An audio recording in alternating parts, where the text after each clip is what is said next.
is the Opie and Anthony Show. But enough of this palaver.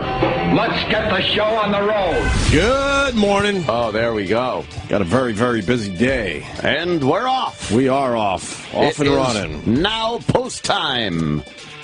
Yeah. January 15th. My What? God, man. What the hell? I don't know. How did that happen? I don't mind. We got that video. Oh, the Mark Gormley. We were just watching some Mark Gormley getting all set for the morning. That guy's fantastic. Who is Mark Gormley? I don't know. And yes, and Devil Baby Attack. Devil Baby Attack. I saw you pop that up there as well. And what, it's an advertisement for a movie? Yeah, there's one of those kind of, Rosemary's Baby, Devil Baby kind of a thing coming out. I tweeted last night, yeah. and most people going, holy fuck, this is hilarious. And then, of course, there has to be, you made me watch an advertisement for a movie. But it's what funny. What's wrong with these people? Go out and get some air. They made an amazingly horrible animatronic baby. Horrible? Yeah, I mean, it's like literally horrible to look at. Yeah. It's scary. Some say it looks like Jim Norton. Oh, well, it must be adorable. It's terrible. I think we got to superimpose Jim Norton's face on this thing. Well, not if it makes me look silly. And, they just roll it around remote radio control. And well, rolling it around in New York was silly, but it's a great setup shot. And it's a good way to get it in position. Yeah, because no one's going to buy a stroller just rolling around on its own, but it looks hilarious as it's just rolling around. But then they stop it and they have a baby crying sound in it, so people go up and they're like, "Why is this why is this stroller got a crying baby and no one's around it?" Yeah. And when they get close, the fucking animatronic baby sits up real quick and goes, "Bah!" Yeah, it's being controlled by remote. Yeah, and it just scares the shit out of people. And once again, black people just I don't know, do they like being scared? Whether they like it or not, they get scared way more than white people. Black with people things like this are hilarious when they're getting scared. They run away, they jump. It's fantastic. And did you see the one guy that has to be a serial killer? He doesn't react at all. He didn't react. He just stood there. That's even more creepy. Are we going to throw this up on our Facebook page? We probably did already. Yeah, all right. O&A show for Devil Baby Attack, which it's going everywhere. Obviously. Yeah. A lot of people. Let's take a quick peek at this. Devil Baby. Devil Baby Attack. Very, very scary.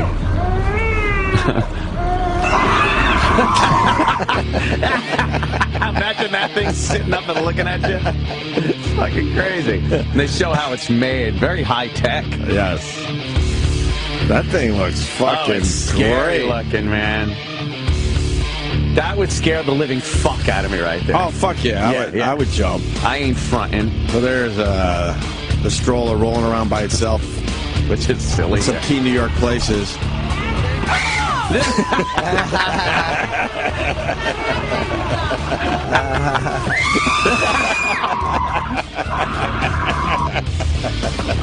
It's so creepy looking.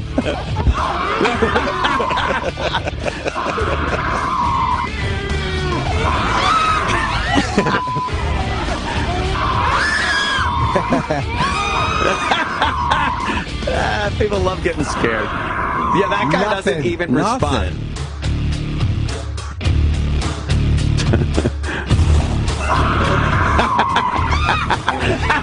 Chasing people around.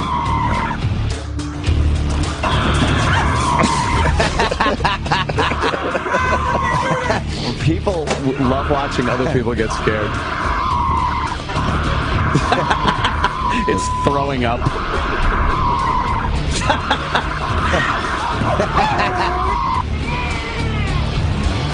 That's funny. Yeah. And then it gives the finger. The shot of it going through the pigeons with the pigeons flying, that's pretty hilarious, too. And then at the last 10 seconds is an ad for the movie. Not even 5 seconds. And people... I didn't know that was an ad for a movie. Who cares? Yeah, I had no idea. What a great publicity it's good. Who cares? Stunt. I'll never see that movie. Probably. Yeah.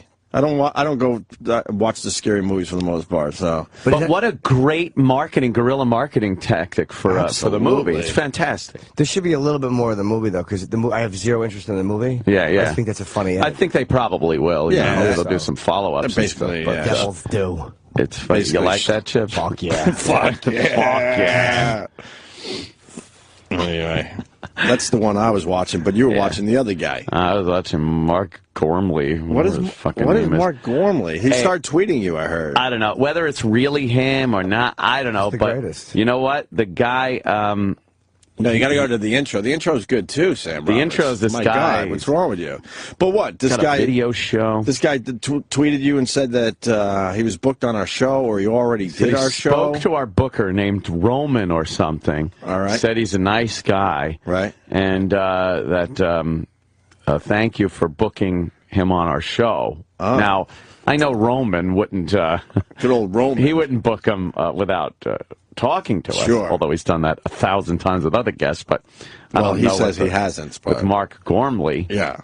But he's got these songs and videos, and this guy that hosts this UZTV. I don't even know what the fuck that is. Well, they just got a big fucking plug. They make videos, and they make videos for this guy. This one has like over 2 million hits. Wait, that horrible video has 2 million. Dude, Horrible. It's beautiful. It's well done. It's classy. Fuck, I gotta just find just an average broad and have her walk around the beach, and I could get some views. There's a very average girl in the video, and then they green screen him in front of just stock photos, stock video footage, and effects that are from an 80s wedding video. Right. And Mark Gormley is far and away the star of this video channel. Oh, yeah. Don't be confused that it's a successful video channel. Oh, okay. No. Yeah, because this one guy sets up the videos. He's the bread and butter. And he makes the videos for these upcoming artists. And this one, How old is this song?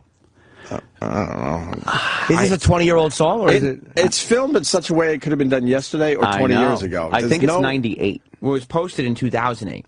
Oh, 2008. So why is this hot right now? Well, I don't know if it is hot right now. It's just very hot. It's on our radar because Mark Gormley tweeted Anthony. Yeah, I don't know. This is hotter than fucking Katy Perry, I'll tell you right now. Oh, yeah. Way hotter. He looks like... I'm sorry, a pedophile. He looks like the exact description. A little bit like Jeffrey Dahmer. Little Jeffrey Dahmer-ish. He's a middle-aged man that is just horrendous looking. Got a big mustache thing going. And he kind of looks like the real-life version of Kip from Napoleon Dynamite. Kip from Napoleon Dynamite. Not the movie version, right. the life version. Yes. Very cheap glasses. And he sings the voice of an angel. It really is a lovely voice of an angel. Something tells me back in the day, he probably had a band and, did things, and then he got a little older, and he just now looks kind of silly. He looks like Dr. Steve sounds. That's how Dr. Steve should look. And all these visual videos that we talk about and watch, you go right to our Facebook page. We're linking this shit up. Don't worry about it. As soon as possible. We'll do that. So you understand what we're looking at. And on Twitter, too. O&A Show on Twitter. O&A Show on Twitter and Facebook. Correct. And Instagram, I think. Yep. All right, let's watch this thing. Yeah, we got UZTV. First, we got the host of UZTV. Yeah, this guy's good. He intros it. He's all pizzazz. Oh, yeah. Yeah. Pizzazz. The space-happy Phil Thomas cat here. And this next music video is by singer-songwriter Mark Gormley. Singer. This is a great song. It's very, very intense. An intense song. They tried to make the music video that way as well.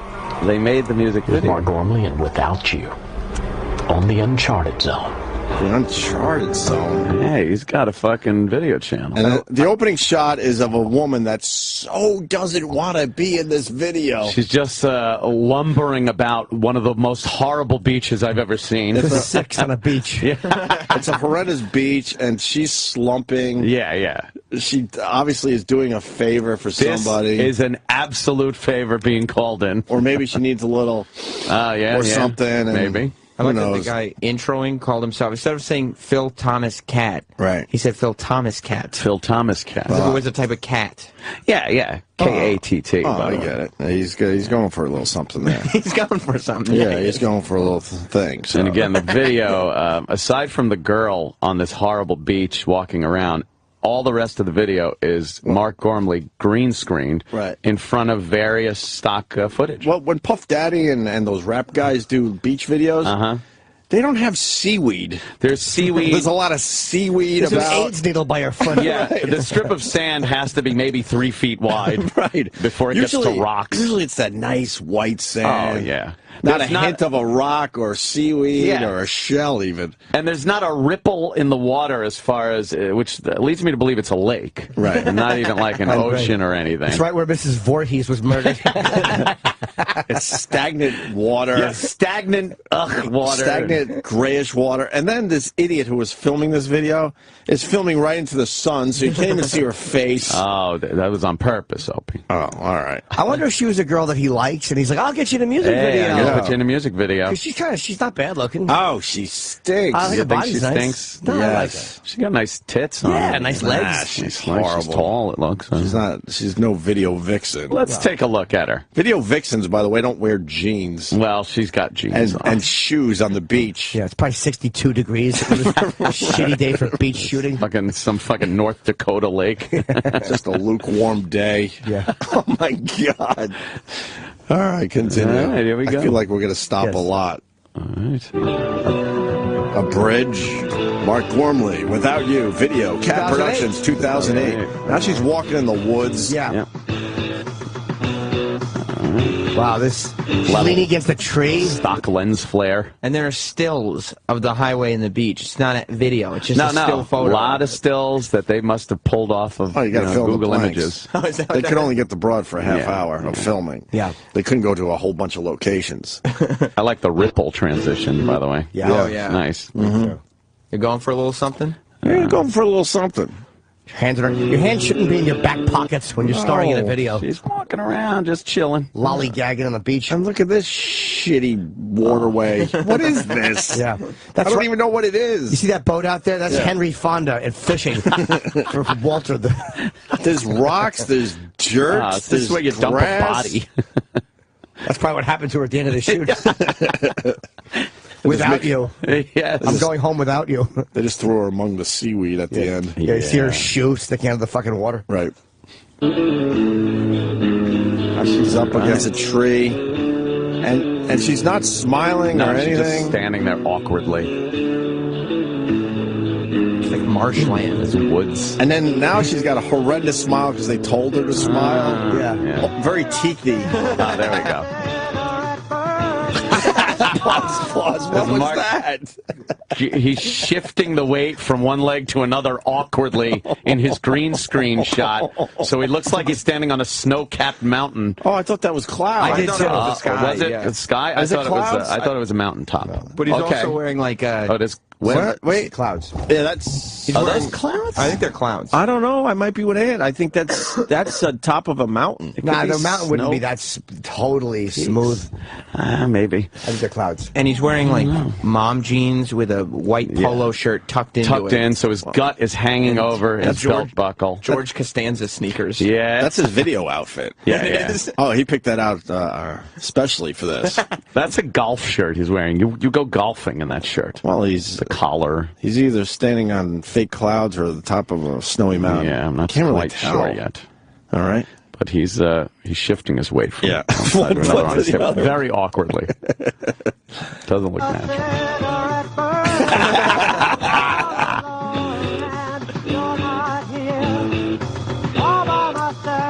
Now he's by the Aurora Borealis stock footage. And then a little picture-in-picture of the girl again. He looks like Edmund Kemper. He does look like a killer. Now the There she girl's is. just walking on the beach, and But the picture-in-picture was like the whole square picture. It Yes. wasn't cut out. It wasn't like... Yeah. now Now he's it's showing a desert. the Why? desert picture. He's standing in front of that now like he's in the desert. He's all over the globe. Now he's on a really kind of a nicer beach, but it's green Still screen. shot. Still shot, yeah. And now that girl's walking around again. His psychotic straight arms. Yes. Now there's some creepy fucking trees behind him. Yeah. And he's looking off camera like Why a would he- hostage. Why would he look off camera? Because he's on the set of Dracula Has Risen from the Grave. It's a fucking Hammer film shoot. It really is. And they're probably giving him direction, and he's like, "What?" And turns his head Huh? instead of just listening to what the guy's saying. And it's he needs the to move voice. around a little bit. The voice in the song does not fit what he looks like either. I think it does. Do you think? Oh, I God, thought he'd have yeah. a deeper voice. It is a little high-pitched. It's a little high for this, but that's fine. I gotta know this song. I want to learn it. Yeah. And sing it every day. It's all I want on my iPod. I'm going to wipe everything out but put this on in its place. Mark Gormley music on. All right. All right, he's in front of the trees. Yeah. Now he's rocking like he's got to pee. It's like a kid that has to pee. He's moving. It's all mixed low, his voice in the fucking mix. Yeah. There's that chick again. Yeah. It's the same shot. Oh, right. Yeah. They only have so many. But now they're in the prairie. The prairie What? picture. He's singing about women he's raped and murdered. He's getting footage of all of them. Again, with her by the tree, smiling poorly. Hey, Oh, wait a now minute. she's in a bikini. Oh, she's a little hippie. Yeah, but look at the awful sodas on the table behind her. She's just in a fucking food court. There's some kind of bikini Oh, contest. ice signing? What was that? Oh, God, she's very toothy. That smile's real crooked. It's very forced. Then he pops in. Yeah. Oh, my God. They didn't do a good job at the keying in his green screening. I'm seeing a lot of spill on his hair. What a lot is of this green now? spill. Like a little, little brook? Yeah, it looks like a fucking housing complex. All right, she's back. Now they're showing observatory stock footage. This poor girl just wants to be a model, and she thought this would be a cool gig. She got this one. He looks like he's marching now. Yeah, he's great. In the foggy woods. He looks off to the side again. More observatory footage. I can make a complete video with this stock footage. Apollo 11 being... Now planet Earth from space. All the planets. Oh, yeah. Now he's going way out of the universe. Oh, that's crazy. Solar system. Now the lunar module landing on the moon. Right. The moon base. What? What does this have to do with anything? What has photos? Yes, They're maybe just- the girl is leaning against the moon rock, and those things from that space movie are attacking her. Remember the fucking the rocks in the moon? Now he's on the moon. Now he's on the moon. But she's back home. Look at her with the horrible Look at the smile awful again. smile she makes. She's like, Yeah. Oh, that smile is great. I've seen better smiles on people with Bell's palsy. Jeez, I've seen fucking happier at a slave auction where they lift your gums. Oh my God. That is the fuck. That's the worst fucking face I've ever seen. So toothy. Terrible. So doesn't want to smile. But she's got some hangers there. She does have hangers, but You might want to overlook the smile if you could just grab onto those. she's average at best. Oh, of course. But that smile is fucking amazing. Yeah. She could not be looking less longingly. No. Well, was she supposed to look long? I think that's the spirit of the song, that But they're what worlds is- apart. Yeah. Oh, because he's on the moon. Yeah. And she's on the shitty beach. Yeah. Oh, okay. By the lake or pond. That's it. Yes. Yeah. So he wants to kill this broad, right? The moon's more inviting than the beach, by the way. This is what this video is about. He's a serial killer, and this is his next victim, I think. She's on the beach. She just stepped in a broken Michelob bottle. Well, we only got a little left. Her smile is amazing. Yeah, that is a great smile. Oh, my good God.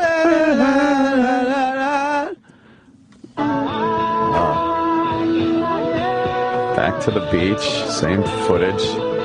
That's it. Mark Gormley without you, because he's on the moon.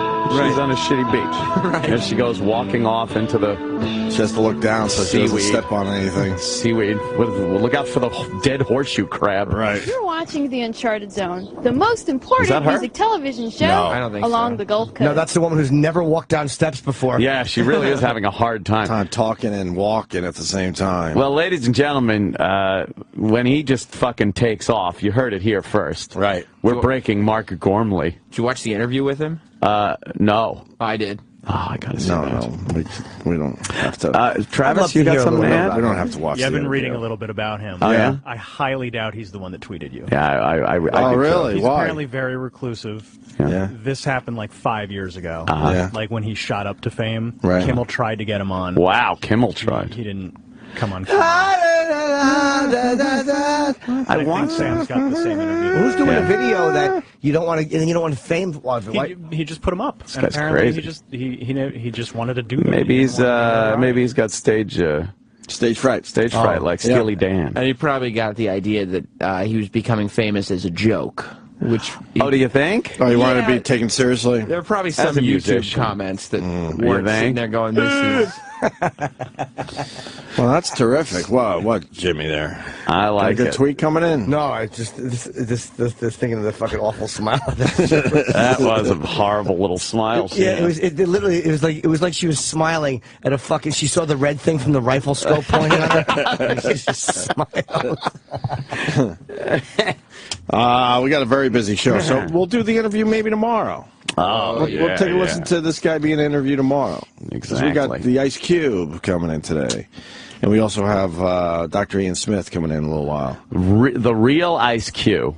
The Ice not Cube. Ice T. No, Ice Cube. Ice Cube. Ice Cube. Wow, maybe someday we'll get Adam Walsh in and really fix the whole. Oh, maybe not. John, hi, John. Good, welcome aboard, John. Thanks for coming, John Walsh. John Walsh. Here he is, John. Ice Cube. He'll be here. Literally couldn't have called him a worse thing. If he walked in and Sam said, "Hi, Hitler," that wouldn't have been as offensive. It was the worst thing. That was the worst thing you could have called him. Was the name of his dead son. Decapitated. Terrible. Yes. Yeah. Murdered his son. What else do we got going on? The Jimmy Fallon, Bruce Springsteen thing. What happened there? I guess Born to Run Chris Christie parody. Jimmy Fallon wielding his power, man. He probably just made a phone call. Hey, Bruce. Get over here. That's got to hurt Chris Christie's feelings because he's a big Bruce Springsteen fan. Well, Bruce doesn't come off as the Republican type. True. So I don't think Bruce ever really liked Chris He probably doesn't Christie. like the fact that he's a fan of his. Yeah, probably doesn't really like that. That's like when fucking Reagan was like, I want to use pink houses in my campaign ad. And John Cougar was like, fuck you, you fucking fascist. He didn't like the idea of that. But if you're a musician, you're like, fuck, pink houses? Yeah, I'll give him pink houses. And then he's like, the guy doesn't even understand. It's not a pro-American fucking war song. And then he should have let him do it. That's the That's how dumb fucking John Cougar is. He should have let him do it and then came out and said that. John Cougar Melonhead. That's not his name. Rock jocks were known to intro those songs that way. Call him John Cougar Melonhead. Why? Yeah. Just to keep it fun. What's fun about that? Keep it fun for everyone. Here's Jimmy Fallon from last night. Bruce Springsteen. Wow.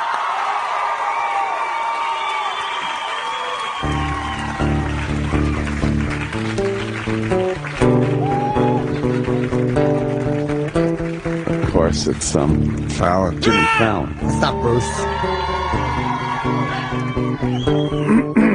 In the day we sweated out. He does it great, Bruce Springsteen. On the GWB. They shut down the toll booths of glory because we didn't endorse Christie. We'll shoot one. Sprung from cages on highway. Now we got 3 lanes closed. So Jersey, get your ass in line. Oh, maybe this bridge gate was just payback. It's a bitch slap to the state Democrats. We gotta get out, but we can't. We're stuck in Governor Chris Christie's Fort Lee, New Jersey traffic jam. Pretty good. That's a damn good Springsteen. Yeah. And then, of course, there's a second mic next to him. You gotta know Bruce shows up. Dressed just like how Fallon's dressed. That's pretty good. How does he get Bruce to dress like old school Bruce with a wig and everything? Fucking Tonight Show guy now. It's gonna amazing. He wields power now. That doesn't sound like Bruce. Let me wrap my He's dressed like old school Bruce. And he's singing the parody. How great is that? You got Wall Street masters stuck cheek to cheek with blue collar truckers, and man, I really gotta take a leak, but I can't. I'm stuck in Governor Chris Christie's Fort Lee, New Jersey traffic jam. Jesus. That's gotta be fucking. And Fallon's really playing along with him. Huh? Oh, Fallon's really good, man. Yeah.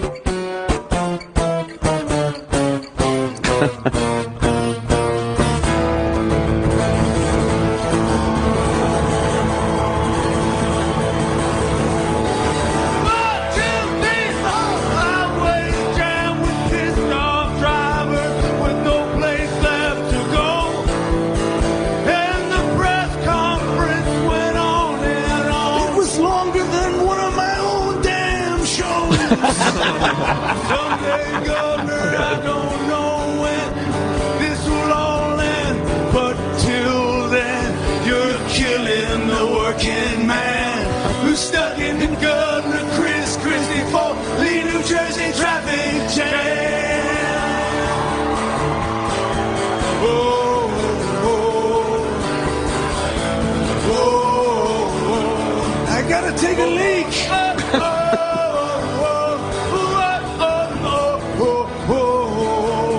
I really gotta take a leak. Bruce is doing I gotta take a leak. Jersey land. Jesus. That's pretty good. Yeah, great. I think Fallon's going to do just fine. Yeah. Jesus Holy Christ. fuck, is that great. Bravo, Jimmy Fallon. He's got the ability to get the star power, you know? Well, we kind of want to do something very similar to that with David Lee Roth, remember? Oh, I remember. And David Lee Roth didn't want to play. Didn't want to like any Bruce part of Springsteen that? did. No. Right. What do you want to do with him? Reworking some lyrics, you know, of some of his own songs. Yeah. To make fun of E-Rock. Yeah, E-Rock, David Lee Roth parodies, but he informed Troy and myself under no uncertain terms that he takes what he does seriously. What the fuck? But look at Springsteen having fun with the whole That's thing. exactly what I was thinking while I was See? watching it. You gotta have Oh, a my sense of God. humor. What is fucking fuddy-duddy in Japanese? Can you tell us? Yeah. I love how Fallon is just like a kid in a candy store with this stuff. Like, he's not just having these legends do bits. He's like, no, I'll sing with you. I'll get in there and I'll fucking dress all wacky and Get in there. right next to you. He's singing the lead as Bruce is kind of his sidekick. But then Bruce is having fun going, I have to take a leak. He kind of got used to that on SNL, where he'd dress up with somebody and impersonate him, and then they'd walk on the stage. Because that's got to be fucking jarring to have to impersonate someone that's like right in the Same room. thing with McCartney. Yeah. And for McCartney to do that, I mean, last night, Bruce. Yeah, what happened? Bruce did 3 songs last night. Yeah. On the show or just for the audience? Which one did you come during? Right. All new songs? Intro. All new songs. It's, Yeah. was, with, all new ones. Yeah, with, thanks, Bruce. Tom Morello. Thanks, Bruce. Tom Morello was playing with Bruce He's Springsteen. part of the E Street Band now. What? Yeah. When did that happen and why? Well, he's part of the album. He's in the album. Wow. he did Okay. like 8 songs on For the It Goes to Tom Joad. High Showed? Hope. Yeah, Joad. What? For It Goes to Tom Joad and High Hope. He was in that? He takes the lead. Oh, I Yeah. like that. I like that album. Huh. It's a brand new one. Yeah. And he did. What's the new album about? It's some songs that he left out of the previous albums and Right. some new songs. Very cool. It's good. Of course it's good. Well, you know what I was watching last night? Fuck Bruce, whatever. A little Daryl Hall does this thing where he's at his house. He just fucking like VH1 is a good one. jams at his house with people. So he had Todd Rundgren over and some shit. Well, regardless, I never liked Todd. You know what? Rundgren. Let me tell you something. Except for I'm bang not on a the fan. drum. I wasn't a fan of them. I'm not a fan of like the music like that they were even playing. Right. But the idea that they're just out in this fucking giant backyard thing just playing, it was kind of a cool setup. It's a great show. That they had. It is a pretty goddamn Entertainment cool is show. completely out of control. Yeah, Because yeah. now you could do your own thing. You don't need anyone Yep. anymore. Because I'm sure a lot of these ideas were pitched, but these snobs out there in Hollywood or here in New York were like, ugh, that don't make sense. So they're doing it on their own, and they're being very successful with it. Yep. Right? Don't need any of those fucking people anymore. How's the show go? It's just kind of in his backyard, like there's a deck, and it was by a lake, and then it's just a whole band of people there, his friends and shit, playing keyboard and guitar and stuff, and then they just do each other's songs. They fucking do new songs, just fucking jam shit like that. Do they talk at all too? Oh or- yeah. They Is it talk, sort they of had like a reality barbecue. show? Yeah, kind of like that. You know, it was kind of cool. Nice. And it's on VH1. VH1 or VH1 Classic. Yeah, it's like Daryl. fuck. What's it called? It's Daryl's just house. Daryl's house. I gotta check that out. Yeah, it was pretty fucking cool. I saw it was on at the dentist. I never would have watched it, but I'm sitting in the old dentist chair, and that was on. I'm like, all right, this is kind of cool. Yeah, you hear a knock on the door. Goes, hey, John Fogerty, come on in. And then he walks in. Hey, look who's here! Oh, really? Yeah. And then they start playing the songs. See, that reminds me of a show that I pitched, and Oh, they took shit. the idea. It was I was going to bring comedians into my kitchen, and we're calling it Just Riffin'. Oh wow! RIFFIN apostrophe. Not riffing. No, just riffing. Uh huh. Me and the guy just riff on anything, That's pretty good. whatever you want. And like you guys go back and forth. And people write in like they put like regular U.S. mail suggestions for things to riff on. Yeah. U.S. Met what, a postcard? Yeah, we open them up and we just start riffing. I like it. Yeah, like crock pots. All right. Give me an example. I don't want to spoil the surprise, but we'll do like an hour and 25 on crock pots. Oh my God! Imagine sitting through an hour and 25 it's too of long. crock pots. Oh, what a chore. That would be exhausting. Yes. Yeah, there's little lulls in the action. Yeah. Check out No Can Do from that show with Daryl. Yeah. That's what someone's saying. Well, I'll check that out on my own. And then what else did I say? Oh my God, there's that fucking Milius documentary on Epix. Fuck, is that good? What's Milius? John Milius. John Milius fucking wrote pretty much everything we love and fucking Mein Kampf. Yes, Mein Kampf. He's a guy that is screenwriter. Oh. Well, what did he write? Well, how about Quint's speech in Jaws? How about that? Wasn't Peter Benchley? No, he wrote that. It was only like a quick aside, and Spielberg called up John Milius and said, I need more of this. I thought that was a little improv. And it was, well, here's the thing. There were rumors that was an improv thing, too. He wrote 10 pages. Wow. And then Robert Shaw was like, this is just too much. Right. So then Robert Shaw whittled it down, edited it down to 5 pages. But it's still John Milius' work. Oh, no kidding. He wrote Red Dawn. He wrote fucking Apocalypse Now. Wow. He wrote the screenplay for Apocalypse Now. He's just involved. His hands were in every fucking movie that, like, Lucas and Spielberg did. They all went to school together. Did he write the cantina scene in Star Wars?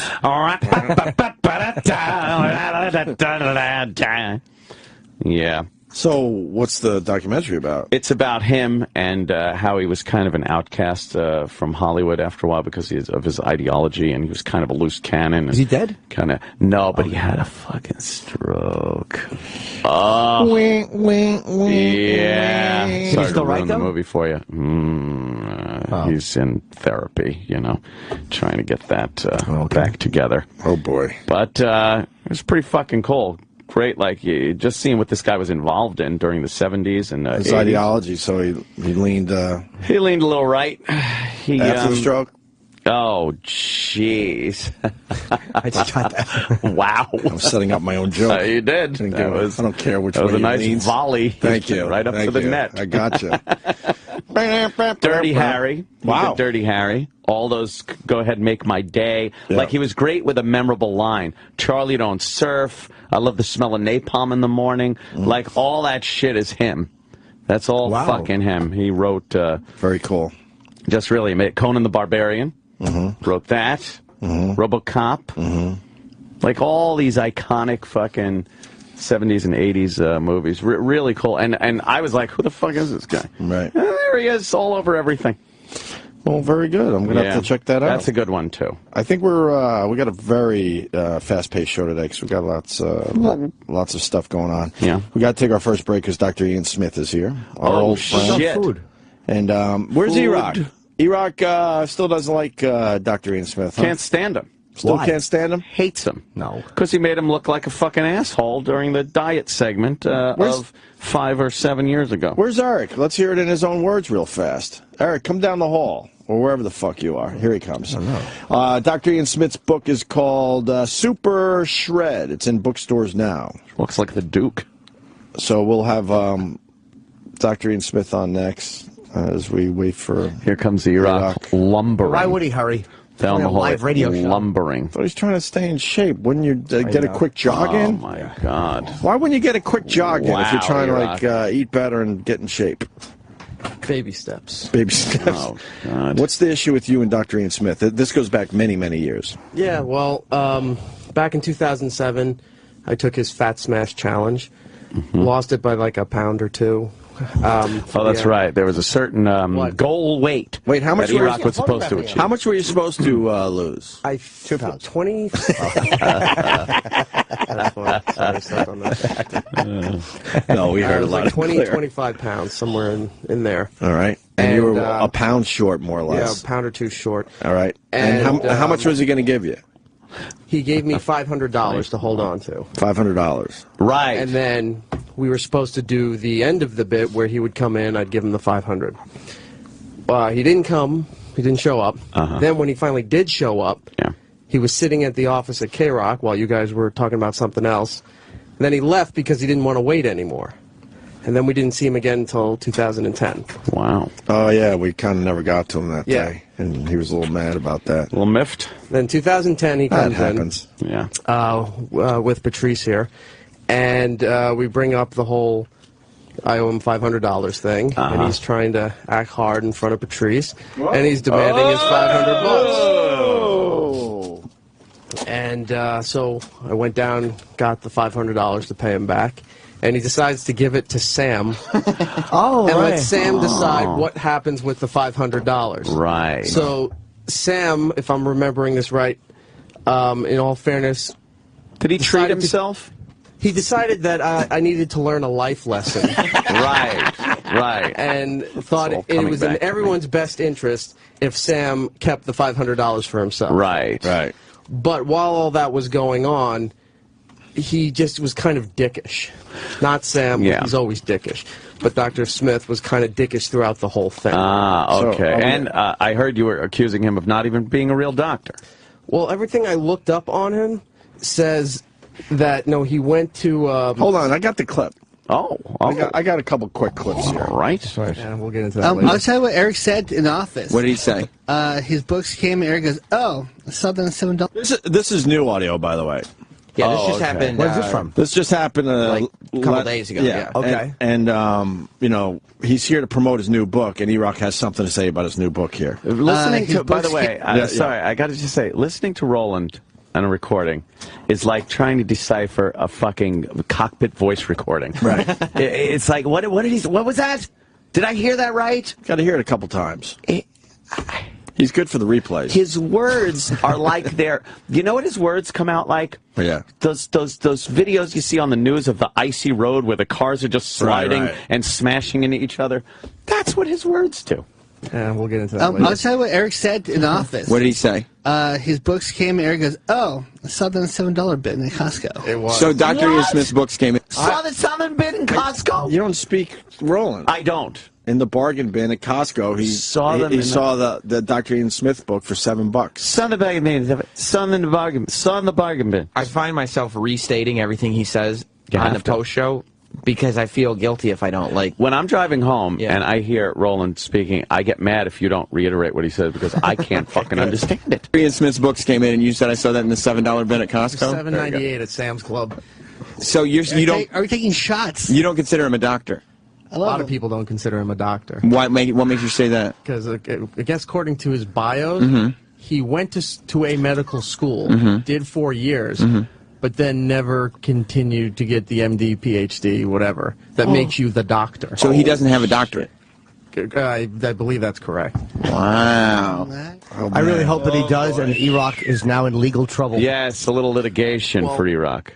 Here's the thing that was causing a problem because I looked up on his Shred Nation board and a couple other things like why the finger quotes for that? The finger quotes. Whatever. Like he's not believing anything. So hashtag what? There were some things where it says it states his educational history, but when it comes to his medical school, he went to Dartmouth Medical. But then left and went to University of Chicago, Pritzker School of Medicine, and it said he completed his last 2 years of medical education. But the thing is, some of these people, I guess, who are anti-diets or just people who are making money off diets, were saying that nothing that he puts out, other than he puts MD there, states that he completed the Holy school. shit. You don't think he's a doctor? And his own bio, which says he completed his medical education. Okay, all right. And we have another clip. Well, I get it. You don't like him and you don't think he's a doctor. And then you said this. Yeah, we tried to get him to finish the bit, to come in, and he couldn't come in. Because he handed you the money, he wanted it back. Yeah. So, I lost the bet. Whatever it was, even if I won the bet, we were trying to get him back in to finish this thing. Never came back in. Never called, like, nothing happened. And then it was like, what, 2010, finally, when we got him back on the show. Right. And so it was like... he comes in walking in with an attitude like there was a fucking problem. Well, yeah. It's like, you're the asshole who started this whole thing, and you don't come by to finish it. And then he's, where's my money? Where's my... Let's go fuck yourself. Whoa! With that, we got Dr. Ian Smith next. And E-Rock's going to confront him a little bit. Oh, yeah. All right. Damn.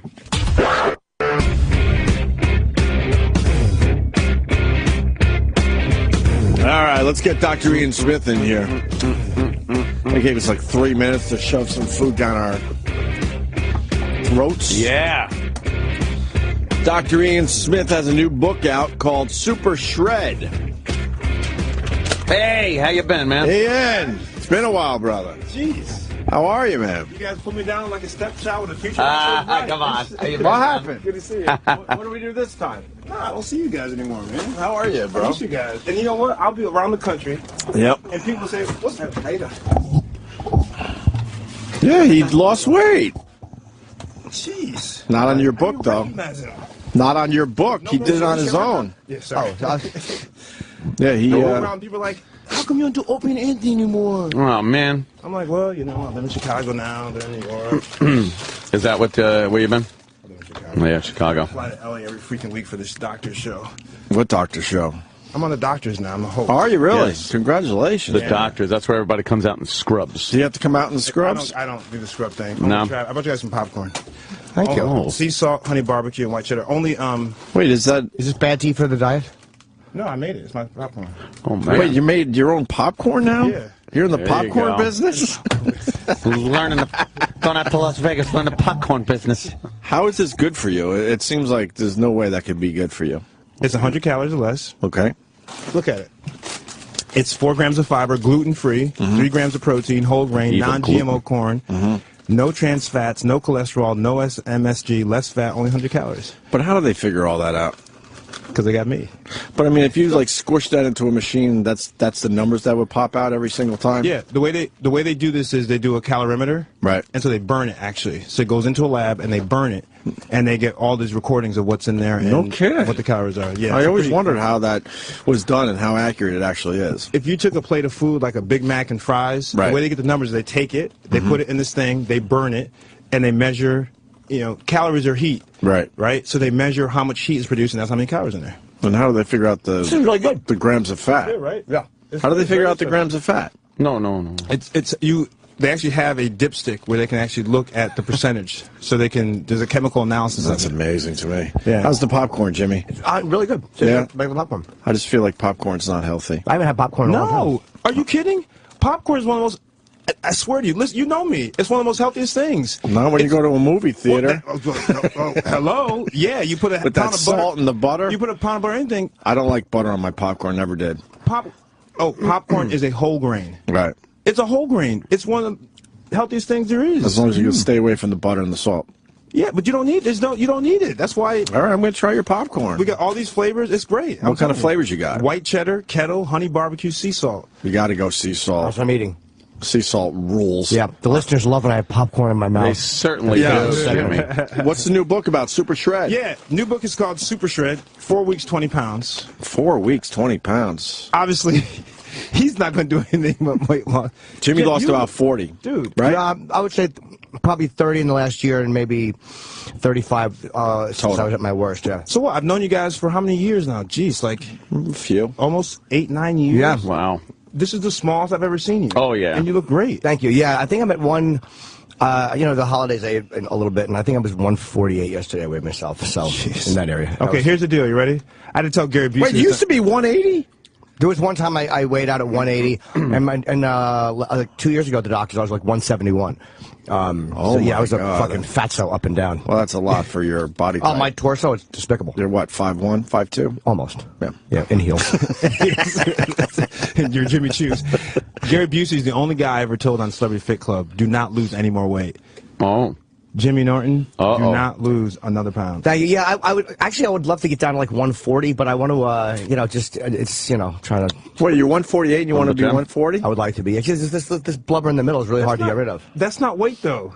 No? This ain't no 8 pounds right there. No. Oh, I thought it was. You got to shred, man. You got to do HIT. What's HIT? Oh, well, he does something close to that. Yes, twice. If you had an S in front of it, I miss you guys already. High intensity interval training. Oh yeah, we actually do that. What was it? The Tabata thing? She had me doing that. Yeah, I've been going to these. Wait, how do you do that?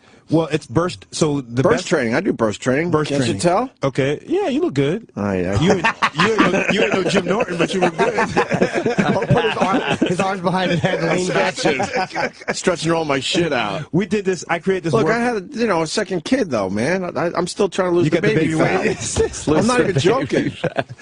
That's a stressful thing. Look at you guys. I'm finally losing some of the weight though. I did gain a few since the last time you saw me, but I'm like this wild fam. Look at you guys in person. Like, I haven't seen you guys in real life. It's been a while. It's been a while. I hear you on the radio, and you look good. Super shred. Okay, super shred. 4 weeks, 20 pounds, lose it faster. Here's the deal. But do you have to eat shitty food? Look at it. Open any day and see what you can eat. Super shred smoothies. See, I'm drinking a smoothie right now. One of the best things for you. That looks like I have a blueberry swizzle I'm going to do on... you want me to tell you what's in this? Live with Kelly today. Tell me if I did right. Okay. I got some berries. Yes. And then I throw some strawberries on top of that. Yes. All right. And then I got antioxidants. skim milk. Yes. Half a banana. Yes. And then raw oatmeal. Okay, I'm suing you. Oh, what's wrong with the raw oatmeal? Because I got That's yours? You stole my smoothie. recipe. You stole my recipe. It from me.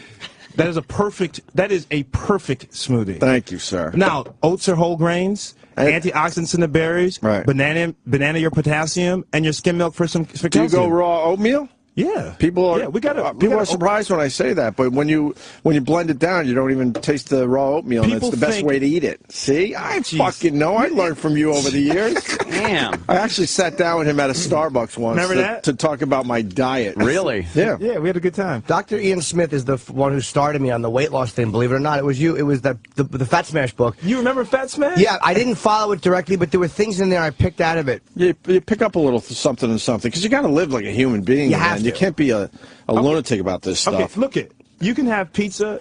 Turn the page. I mean, just turn to page 123. Just anything. You can have pizza. You can have grilled cheese. You can have bacon. But you eat it in a way that it's healthy, right? Ooh. Because who's going to really spend the rest of their life eating carrots and celery? No, yeah, exactly. That's always the problem. Because That's the problem. After you lose the weight, you go, oh, I'm good now, and then you go kind of back to what you like to eat. You got to find healthy, tasty things. Lasagna, pizza, everything is on my program because my program is made for regular people, inexpensive food. Let me tell you why I wrote this book. So we did Shred last year, which was, everyone loved Shred. But then people kept emailing me saying, can I lose weight fast? And for years we say, don't lose weight fast because it's unhealthy, right? I was like, but why is it unhealthy? I keep saying this. But you need another book, so you said, fuck that, let's do it this way. Well, no, because I'm going to tell you why. Because I said it's unhealthy, but why?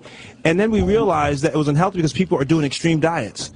Like only drinking lemonade, only eating cabbage soup. That's why we said it was unhealthy. The weight loss is great for you. I mean, you feel great, you look great. So I said, can we create a program where we actually lose 20 pounds in 4 weeks? So I have this group on Facebook called Shredder Nation. Right. I asked these shredders, that, hey, who wants to try to lose weight fast this summer? You only got 4 weeks to do it. We signed, hundreds of people up. The average weight loss in 4 weeks was 20 pounds. Come on.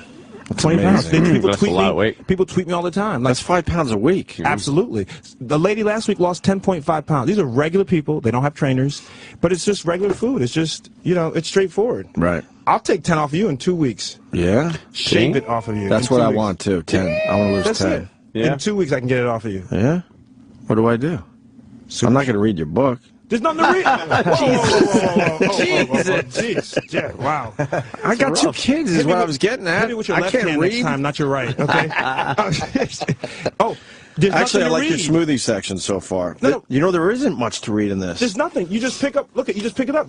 It just says what your meals are. It's a meal plan. That's it. This is what you eat. Damn. Very cool. What do you want to read? There's nothing to read. You can't read that you can have, a cup of flavored water. Do you have blenders yet? You should get in the 2 blender weeks. business. 2 weeks. You're going to have them? The Shred Emulsifier Blender. Emulsifier. You like that? You're going to make some money off that.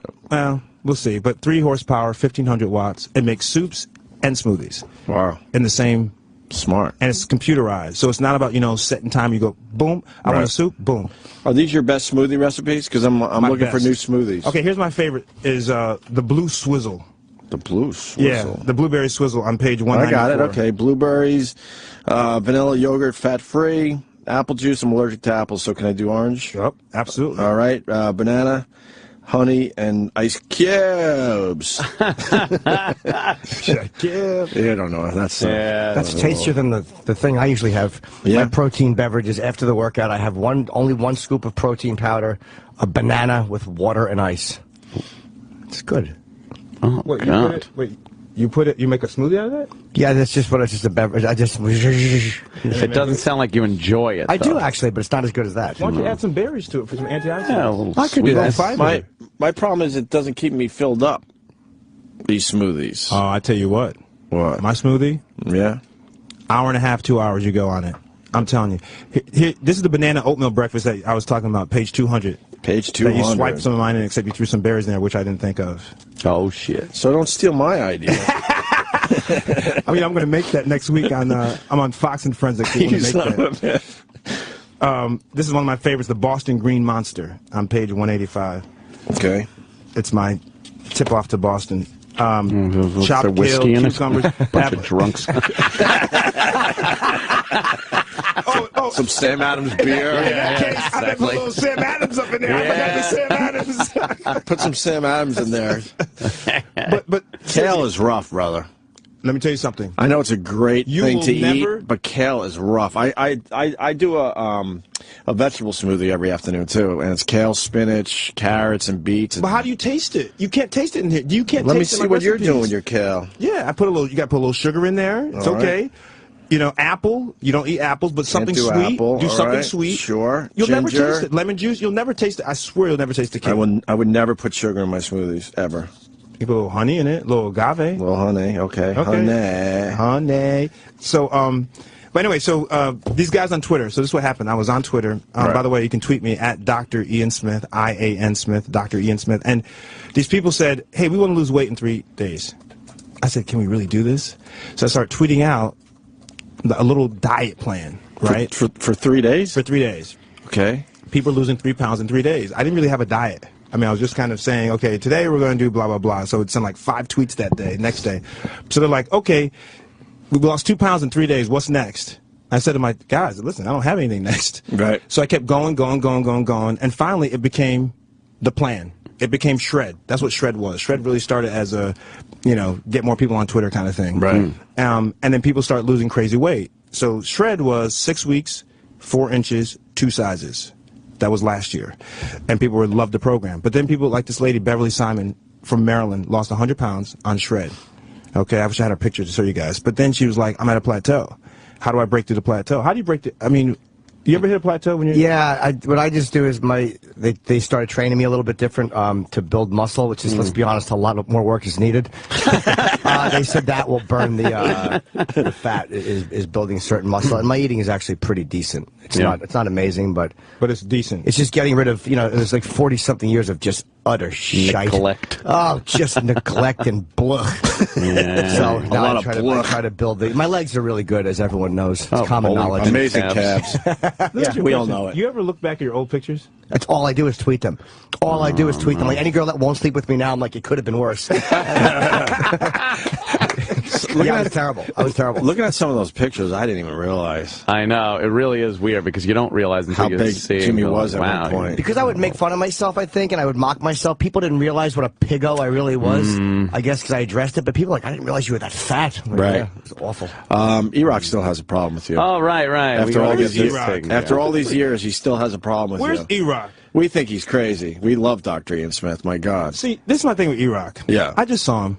He's put on a few LBs, guys. Oh, I mean, I'm just being honest. Yeah. Okay, now... Well, but he's like the typical American consumer. He loves his Oh, treats. here's E-Rock. He loves treating E-Rock. himself. All right, here we go. I wish I had like a clip that we can roll back from years ago, but you know what? This is 2014. 2014, a new start A for new everybody. Start for everybody. E-Rock. Yeah. Okay, E-Rock. E-Rock. There he Jeez, is. I gotta give this guy a challenge. E-Rock has his new thing is he flavors his water. What was that stuff called Not again? That moo-moo stuff. Oh, yeah. No. It was delicious. E-Rock, I gotta Don't admit, say it was that. delicious That stuff is all chemicals. Yeah, it's that Oh, no. Will you squirt it in your water? But Have he you needs a treat. He likes a good treat. He likes likes to a treat. Okay, so He let me likes see. to treat up his water. Let me figure this out. I need a treat in my water, so... Oh, wow. cancer on my balls. Oh, shit. Testicular cancer. Wow, what a treat. That stuff is really bad for you? That stuff is so carcinogenic. Are you crazy? Wow, E-Rock. But it's 0 calories. Oh. See, that's the... Oh. Go ahead. So it's got to be good for you. That's the hype. Oh. If you see 0 calories, you don't give a crap what's in it, right? That's what they think. Yeah. No, I mean, well, yeah, that's what I'm saying. But the point is, it's 0 calories, but it's got freaking, all these carcinogens in it. Oh, man. Stuff they put in freaking, like, industrial solvents. That'll make you lose weight. Yeah, make you lose weight. Yeah. So Well, Dr. boy. Smith said you gained a few pounds, Eric. Oh, yes. Can't deny that. Wow. And he still has he still has the genius comebacks. Oh, yes. Can't deny that. And here shit. comes this. Come on. E-Rock. Hi. Look, the last time you were here, right? Uh-oh, boy. To collect your money that was 3 years overdue, fine, whatever.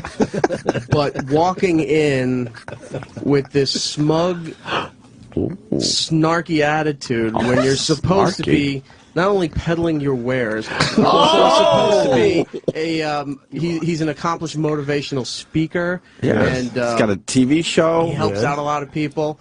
But when coming in here, and I've heard other programs he's on. I've seen other TV shows and stuff he comes on, doing something similar than we did.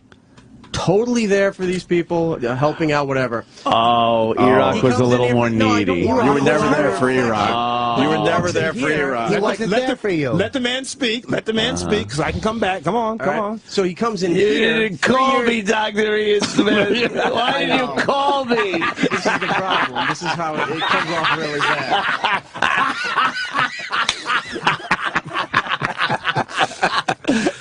Wow. E-Rock. There might be some love in the air. E-Rock. Oh, boy. All right, E-Rock, let me answer you. Okay. First of all, when you see me on Good Morning America, when you see me on The Doctors, or Kelly Michael like I will be today. But your good friend Michael Strahan. Yep, my boy Stray. I'm a guest of these guys. When I come here into this studio, I feel like I'm home. I feel like I open up. I don't have to be Dr. Ian all the time. I can relax. I can speak my mind. Right? I can say Cutler sucks from the Bears, why they resign him. Eli Manning needs to get an arm. I mean, I can do all this kind of stuff here because it's me. It's a different hang. It's a different hang. I'm hanging out with my guys, like in the locker room or whatever. You can let your... Oh, well. It's gone. Thanks to age. But here's the deal. Thanks to age. Yeah, here's the deal, E-Rock. You know what? I hear what you're saying. I'm still an MD. I'm sensitive to you. Well, E-Rock doesn't think you're an MD. Well, E-Rock has his doubts there, too. Oh, jeez. Now you've insulted Dr. Ian Smith. We go to that level? Apparently, He looked up all sorts of stuff. He's convinced you're not an MD. Oh, I'm not? man. Yeah.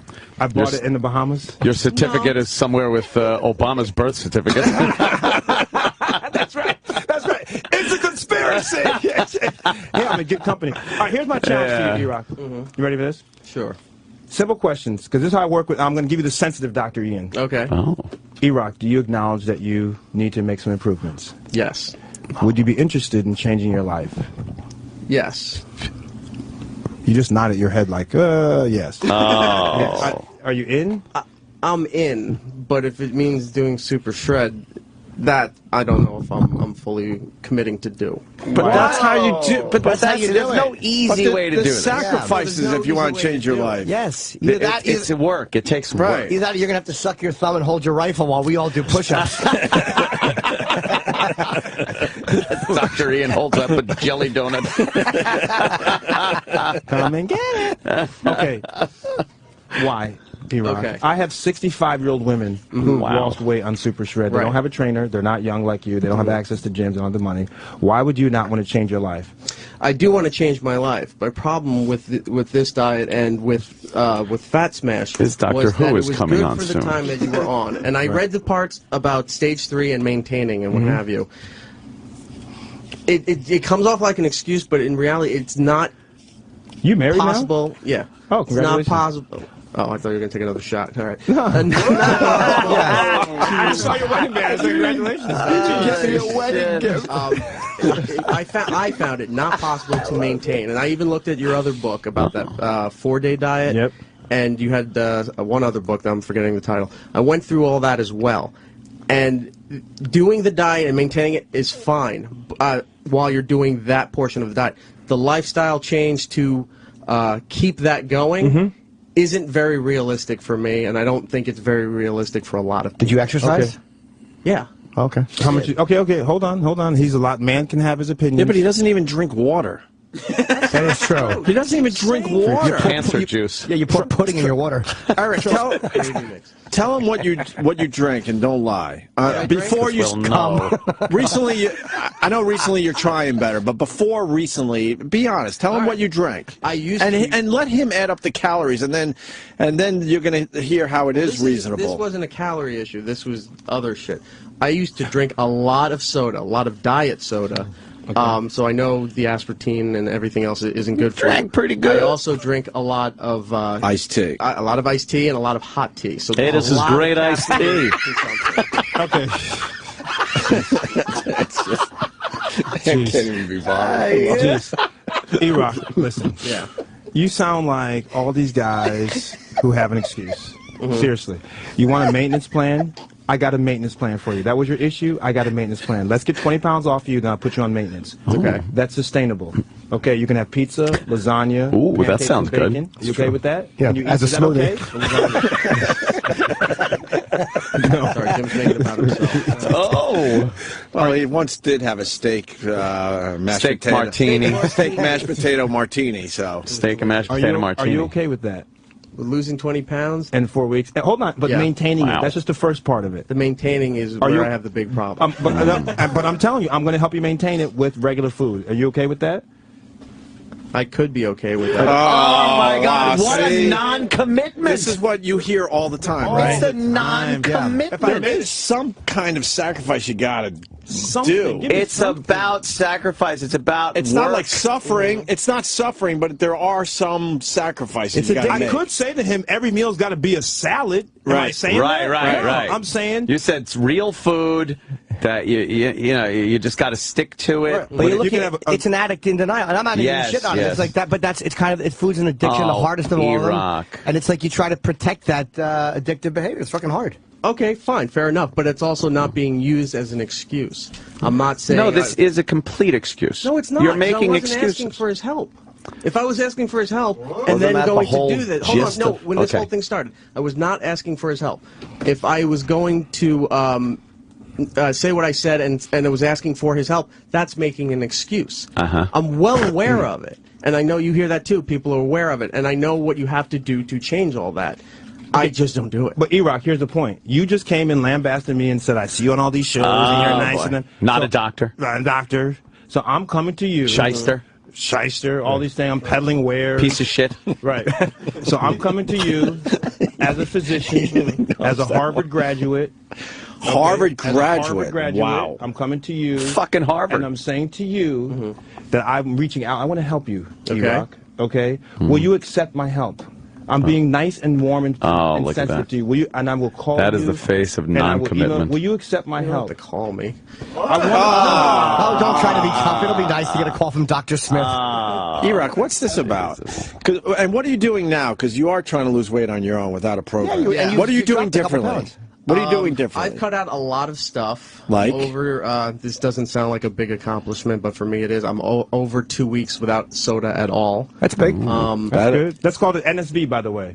A non-scale victory. Okay. Okay, good. All right, so there's that. I'm treating you like I do the guys on the shows. That's okay. Of course. So, because he goes on. He's so combative. So combative. I know. E-Rock was very hurt that you didn't give him the love that he needed when he was going through a tough time. That's all. A lot of some of my favorite foods I haven't had in a long time. French fries, bacon, those kind of things. It's been many months since I've had those. So step by step, I've been eliminating things and trying to replace them. E-Rock feels like during the toughest times in his life, you weren't there. I wasn't there. Like footprints. It's footprints in the granite with him.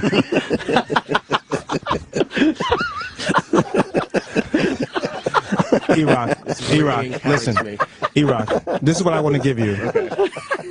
From my house to yours, E-Rock. Okay. You have kids yet? Not yet. Okay. All right. Because that's a motivator. Because kids are a motivator. Kids are a motivator. I got 2 kids. Okay, listen, here's the deal. E-Rock, I would like to help you lose up to 20 pounds. over the next 4 weeks. I'm going to send you a Wait, case. you really think you could get him to lose 20 pounds in 4 weeks? Well, I want in on that bet. There's no fucking way. And I know you're good, and I know the book is good, but I don't think he's got what it takes to stick with it. Okay, Iraq, now we're a team. Okay. He's challenged me now. Okay. He's coming at me now. Right. So you and I are a team now. I want you to join forces with me. Let's prove to Ope that we can actually do this. Okay? Together. I'm gonna. His complete lack of wanting to give this any effort. This is a life preserver that he's like, my God, I'd rather be here with the sharks. Hold on. I got to make sure I do so it's on record. What I offered to Iraq. Iraq, I'm offering you a blender to make your smoothies at home and soups. I'm offering you 4 cases of shred pop popcorn for your snacks, 100 calories per bag, and you can have tons of snacks in the recipe. I'm offering you a weekly call, a daily call. Wow. Or text message. Wow. Okay. And at the end of the 20 pounds, the 4 weeks, let's say 18 to 20, because if you get 18 to 20 pounds, I'd like to offer you something like an incentive, like, you know, last time you owed me money, like, why don't I give you $500? Whoa! Look at the face. I think he's just. Let's he's do like, it better. Let's do it better, guys. How about if I give you the 500 now? Oh shit! I believe in you. No, we're not doing this again. Iraq, I believe you can do Super Shred. I'll give you the 500 now. Wow. Because I trust you and believe in you. And then at the end of the 4 weeks, I will come back and you will say, I've lost X pounds. And you're going to keep the dude. Are you looking at it like he's just going to hold your money like you're putting it in a piggy bank? I'll tell you, I'll match your 500 if he pulls this off. Holy shit! No problem. I'm not giving it to you now, but I'll match it if you fucking do it. 1. Jesus, he walks around with hundreds. Yeah, these are brand new hundreds. 4, 5. There it is. Are you a drug dealer on the side? Yeah, that's How do you have? He has nothing Take a but picture so we document. I'm giving him the 500. brand new, crisp hundreds. E-Rock just slumped. E-Rock. He just slumped. E-Rock, the 500 is right in front of you. Yep. Will you accept it? And the challenge Dr. Ian Smith has put upon you. And grab it. Jesus. You know the weight it would take to put footprints in? Yes. Monster size. Wow, there's the picture. I think I know, too. But E-Rock, are you worried? Like, you don't want to just... You're afraid you're not going to be able to do it, and it's just going to be another humiliating bit. But I know you want to lose the weight because you started making Have it. you seen the last 10 years of this show? Well, that's what I'm saying. Humiliating bits. But if you lose the weight, people will be happy for you. Yeah. Why are you shaking? You know, you noticed that, right? Why are you shaking? Yeah, it's hungry. You said this to me on Monday, too. Well, he noticed it too, so I'm not crazy. Probably caffeine. I thought you cut out a lot of that. You just said you cut out. I cut a lot of soda, but I didn't cut out the caffeine. I said I'm still on iced tea, regular tea. Hey, this is great iced tea. Wow. Opie said he's going to add another 500. I'll match 500 if you pull it. If you pull Wow. already no have problem. 500 for me. Right. And I'll tell you what, I'll watch Opie give 500. Absolutely. And I'll applaud and narrate the entire thing. Roland We're all involved. Roland wants in on this, by the way. Roland wants to challenge E-Rock, I heard. Or was that bullshit, or was someone set me up? Challenge. I love a good challenge. What? I can do easily. He said listen to easily. Now that's the mindset you need. We've seen Roland drop weight. He was doing very good for a while. His problem... My foodie friends. Foodie friends, but the smoothies going to the juice generation we used to go to all the time was killing him. He just doesn't make that type of money where he can afford going to a juice place. Speaking of fruit. So what do you say to those people? And then, Ian, the people that buy their fruits and vegetables, you know, that's very expensive. It can be expensive, but you know what? Well, it can be, yeah, you're right. It can be, but you don't need to buy organic fruits all the time. Right. You know, you really don't. That's kind of a lot. The organic stuff is a lot of hype. But if you have the money and want to do it, fine, but you can do it without it. We have a scale. Uh-oh. Okay. So, Roland, you've never gotten involved in this. Ian, now, he dropped, how much did you drop? 80 pounds. He dropped 80, and then he proceeded to gain most of it back, unfortunately. Cronuts and steaks and cronuts. Yeah. Jesus Christ. What, you're ready to lose weight again? Yeah. Ready to go. Step on. Good, Roland. I ain't giving him money. It's going to be a lot. If you hear it crying, it's because it's the... Oh, that's all right. Oh, the scale, Yeah. right. Let me take a picture of Way Station. Oh, jeez. Ian, you're going to come back in 4 weeks I'll for come this? back in 4 weeks. Hold on, guys. Let me take a picture. Hold on. It's getting on the scale. It's got How much is rolling away? Ian Smith is making a face like, wow. Are you ready for this? What? 120. Close. Times 3. Wow. 336 pounds. You're Holy 336. shit, that's not healthy, is it? Roland, what the hell? That's not healthy, huh? You can always go clothes shopping at Modell's. Dude, you got defensive linemen who don't weigh 330. Really? Yeah. Because they run really fast. He carries his weight well or something. He's very dense. Hold on for a second. I see Isn't he? something brewing here. What? Yeah. Could we do a competition? Would you guys be fine with that? Oh, that'd be great. I'll go all balls in starting today. Okay, here's the deal. Yeah. Balls even. Now Sal's in. See, but I know Roland will do this. Roland will kill it. Okay, here's the He will thing. kill it. This is I'm back in my Money for Celebrity my Fit Club apartment. days. Here's how it's gonna work. 4 weeks. Whoever loses the biggest percentage, because obviously Roland has a lot more to lose than E-Rock, obviously. Yeah. He's almost 400. Oh, good. You want to do a percentage? Fair. It's percentage of body Right, weight. percentage of weight. What's E-Rock's weight? E-Rock, come on. Yeah. E-Rock. So Roland's 336 pounds? Yep. Get on that. I haven't think about shit yet, though. Well, it doesn't matter. It's the same. We use the same scale. Hold on. You got your picture? Let me take mine. That's good. Once I should be 330, boys. Okay. So E-Rock is 247.8. That's wrong, because that's not what I weighed this morning. Okay, so you think the scale is... It doesn't matter. We're gonna wait. You use the same scale. It's all relative. It's all relative. What'd you weigh at home? It was like 237. 237? What do you got, 10 pounds of clothes on? Well, you want me to see? I'll jump on it because I weighed myself yesterday. Oh, I'll so see you know the how scale. accurate the scale is. Good, good. We have a constant. I think just tap it. What's that? This doesn't go. By the way, Dr. Ian Smith, Eric was 214 when we did this. How many years ago? 4 years ago? God, that's right. Say it again. Eric was 214 in 2007, and now he's 240. The first thing I noticed when I saw him was like his face. Oh, no. It's saying 155.8, and I was 148 something yesterday. Oh, okay. So that scale is way off. Probably off by a couple. Yeah, but I have clothes on. I was totally nude yesterday in the gym. Do tell. This is probably 5 pounds or 6 pounds. I have clothes on. Wait, Okay. but clothes are about 4 or 5 pounds. Right. It's all. It doesn't matter what it says. The point is that's the starting point. It's going to be the same scale we use, same place, wear the same clothes. Let's take a picture. Yeah, but someone is now going to adjust the scale, and then they're going to be way ahead of the game. Stand together so we can take a picture of you guys. But it's a competition against each other. Ready? 1, 2. Oh, that's good. True. Good pick. Now hold on. There. Eric doesn't want in on this, by the way. Oh, he wants no part of this. Right. Come on, E-Rock. No part of this. I think E-Rock's worried that he won't be able to do it. Yeah. Look at Eric's face as he points. He doesn't believe in the book. He's pointing at the book. You've seen this shit, though, right? A million times. Are you kidding? I do this in my sleep. Like these guys. All right. I break these guys down. They're just. No, Roland will do it. So I've seen Roland do it. Okay, so 4 weeks, guys, right? And when Roland gets motivated, forget it. 4 weeks, $1,000.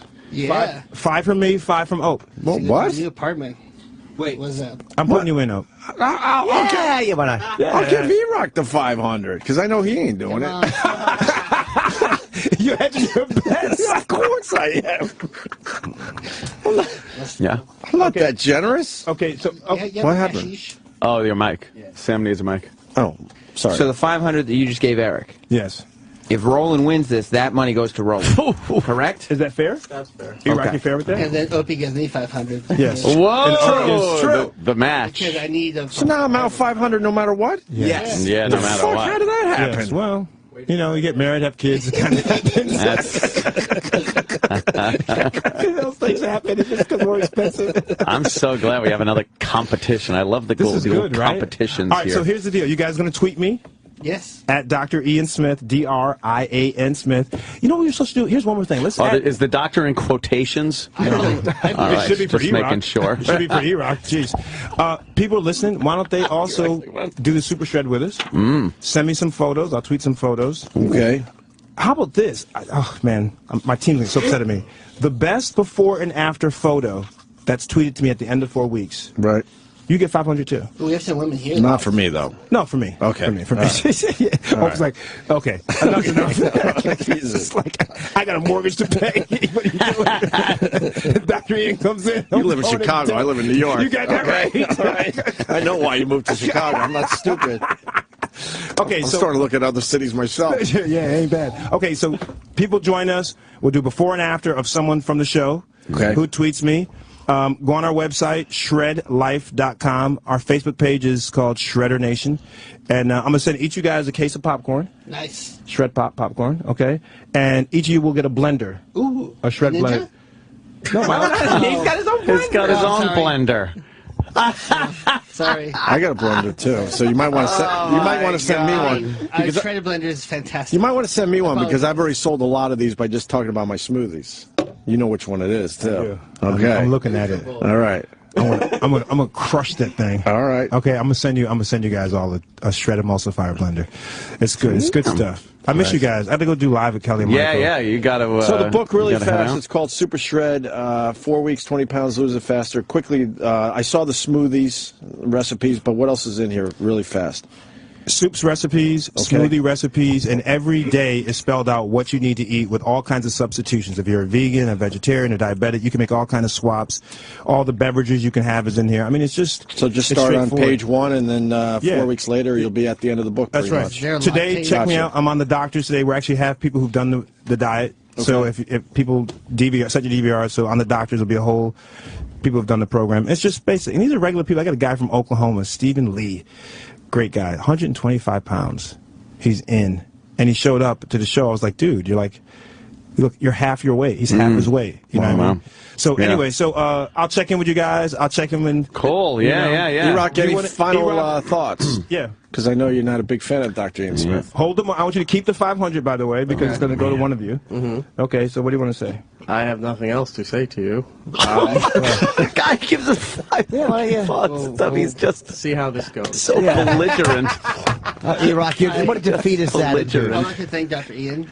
Oh. He's changed my life. Thanks. Oh, yeah. Wow. There you go. See? Yeah, Roland is ready to fucking do That's it. a guy who's ready. I need some pussy, boys. Too long! Wow, wait. Too long, Lord, too long! Wow. And that's you can take the 500 and use it for. Ladies and gentlemen, Roland just had what we call a psychotic break. Yeah. He's just like, wow, where'd that come from? All right, guys. Good seeing Always you a guys. pleasure. Dr. Ian Smith, man. everyone. Take it easy. All right, we'll be back.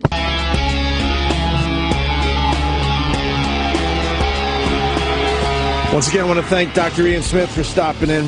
Oh, yeah. That was fun. Looking through the book, there's some good things in Super Shred. Ooh. Very cool. And Eric's back in studio because he's got some intel on Roland. Already they're snooping around on each other. There's a competition between you and Roland right now. Well, Roland and I were discussing the event that's taking place here, and Roland decided that he's going to have one last celebratory breakfast before kicking into the Super Shred. Into the weight loss challenge, right. It doesn't make sense, though, because you've already weighed in. Right. It's not like he can celebrate and then weigh himself. You're on the clock. Yeah. It's, like right now, you should be blending up a smoothie somewhere. Right, It's already But Roland is celebrating the fact that he's has entered into a weight loss competition. Doesn't make sense. That's why Roland and Ira, I love these guys, I for think real. pancakes and bacon are involved. Wow. So he's treating himself to one Roland, last. are you treating yourself to one last breakfast? No, I have an omelet, not pancakes. I don't like the pancakes here. Yeah. Bacon. No. What do you mean the pancakes here? And Toasties. It's like, ugh. Oh, I thought Sirius XM had pancakes every morning. Oh, yeah. If they did, it probably tastes like shit because the holiday food tastes like shit. Well, Eric's saying you're having one big, giant breakfast to He can say celebrate. what he wants, but I'm going to lose more weight than him. Whoa, there it is. Talking some smack. I have no doubt. Whoa! I'm Team Roland on this one, I'm just because I've seen what Roland could do when he puts his mind to it. I'm gonna try to hit 40. I'm gonna try to double it. In 4 weeks, that might be tough. Yeah, you don't want to kill yourself, man. You want to do it because you want it to progress after that. 20 pounds is a joke for him, though. I'm telling you. He's gonna kill a lot of people. Yes, I saw it. I saw it happen. We were going to the juice place every day. Yep. So I'm gonna focus in, take the money, and then give it to the scum landlords. To the what? Landlords. The scum landlords, I think. Well, he's got to find a new place. If anyone has a cool place for Roland to live, he'd appreciate it. Yeah, my Where are you looking these days? Williamsburg and back to Long Island City. And back to Long Island City again. Williamsburg. I know it's a hot area, but it's a pain in the ass to get to Manhattan. Yeah, but around here, it's like a one-bedroom starts at like 38 to 4,000 a month. Yeah, when people hear that around the country, they can't believe it. That's what people pay for one lousy room in Manhattan. Astoria. I go, it's Queens. Studio's $29.50. I'm like, what? Astoria. Astoria. Astoria. From Astoria. Call me. Even Bed-Stuy is $22.50. Yeah. Bed-Stuy. It's unbelievable. Yeah, it's For like one bedroom? No, for a studio. No. Yeah, Bed-Stuy. Bed-Stuy is still a rough area. It's very scary. I went there. Oh, you went there just to check it out? I went out. Are the hipsters trying to turn that around? There was no hipsters. I just yelled. Something else with Urs? Someone yelled, "Hey, sugar, come here!" And I'm like, "Oh!" My ass went back to the subway and ran. Wow! They called you sugar. You'd probably be loved in that neighborhood. My ass will be loved. Oh man! Delicious bear.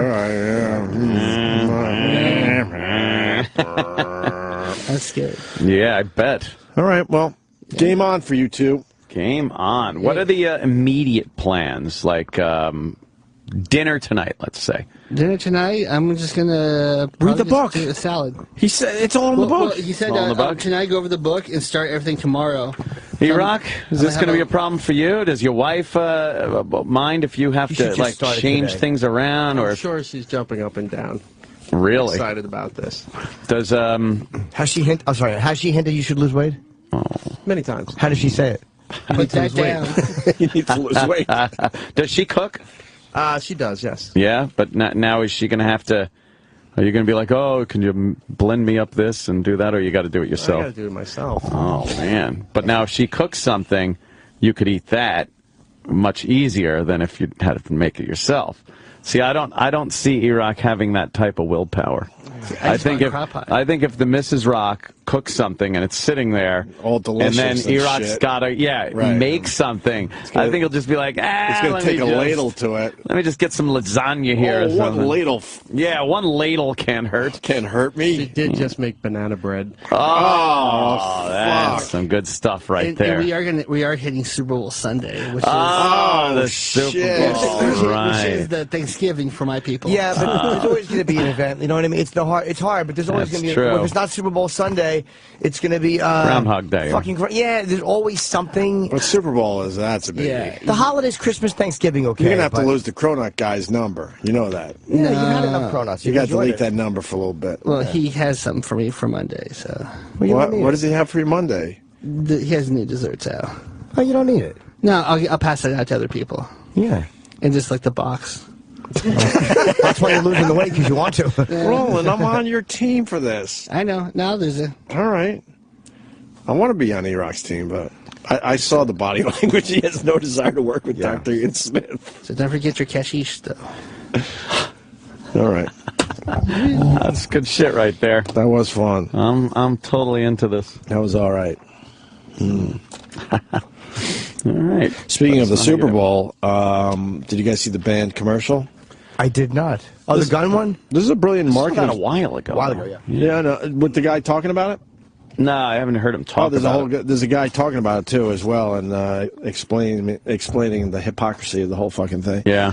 Yeah. It's a brilliant marketing strategy, though, to put a commercial out there. Maybe it's banned from the Super Bowl because they just don't have slots for every commercial that people are offering. Well, don't they also? So then you jump on YouTube and say, "Oh man, they banned my commercial," and then boom, everyone's going to go check it out. There's a policy on no firearm ads or something. So they just don't do that. Well, is this the one, Sam, with the guy explaining? The one I saw is about 3.5 minutes long. Okay, this is not it. That's not it? Oh, boy. It's me and Travis. Travis, where did you see it earlier when we were looking for it? I Googled... YouTube? Was it on the YouTube? No, if you Let go me to see. Sam, if Yeah, you it's go to that the- one. yeah. Right there. All right, here we go. The following has been banned by the NFL. Guy driving home. It's been a long road getting here. And a lot has changed since I got back.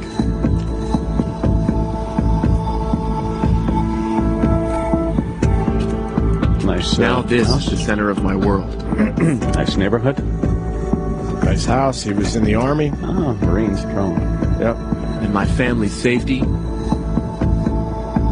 is my highest priority. Yeah. Nice hot wife. Baby monitor. Right. I am responsible for their protection. Right. Mm-hmm. Nice tits. Yeah. Oh, no, that's the baby. And no one has the right to tell me how to defend them. Exactly. So I've chosen the most effective tool for the job. Daniel Defense. Defending your nation. Defending your home. Nice. Well, gun ad. Fucking arm up. You smell that? Smells like hypocrisy. So let me get this straight. I can watch a bunch of muscle-bound human wrecking balls collide with each other at close to terminal velocity, flirting with becoming a quadriplegic with every snap of the football simply for our entertainment. Watch a commercial about shipping my pants. Watch Bar Raffaelli suck face with Michael Moore's immaculately conceived love child. Let's not forget the striptease twerk fest that was and usually is the halftime show.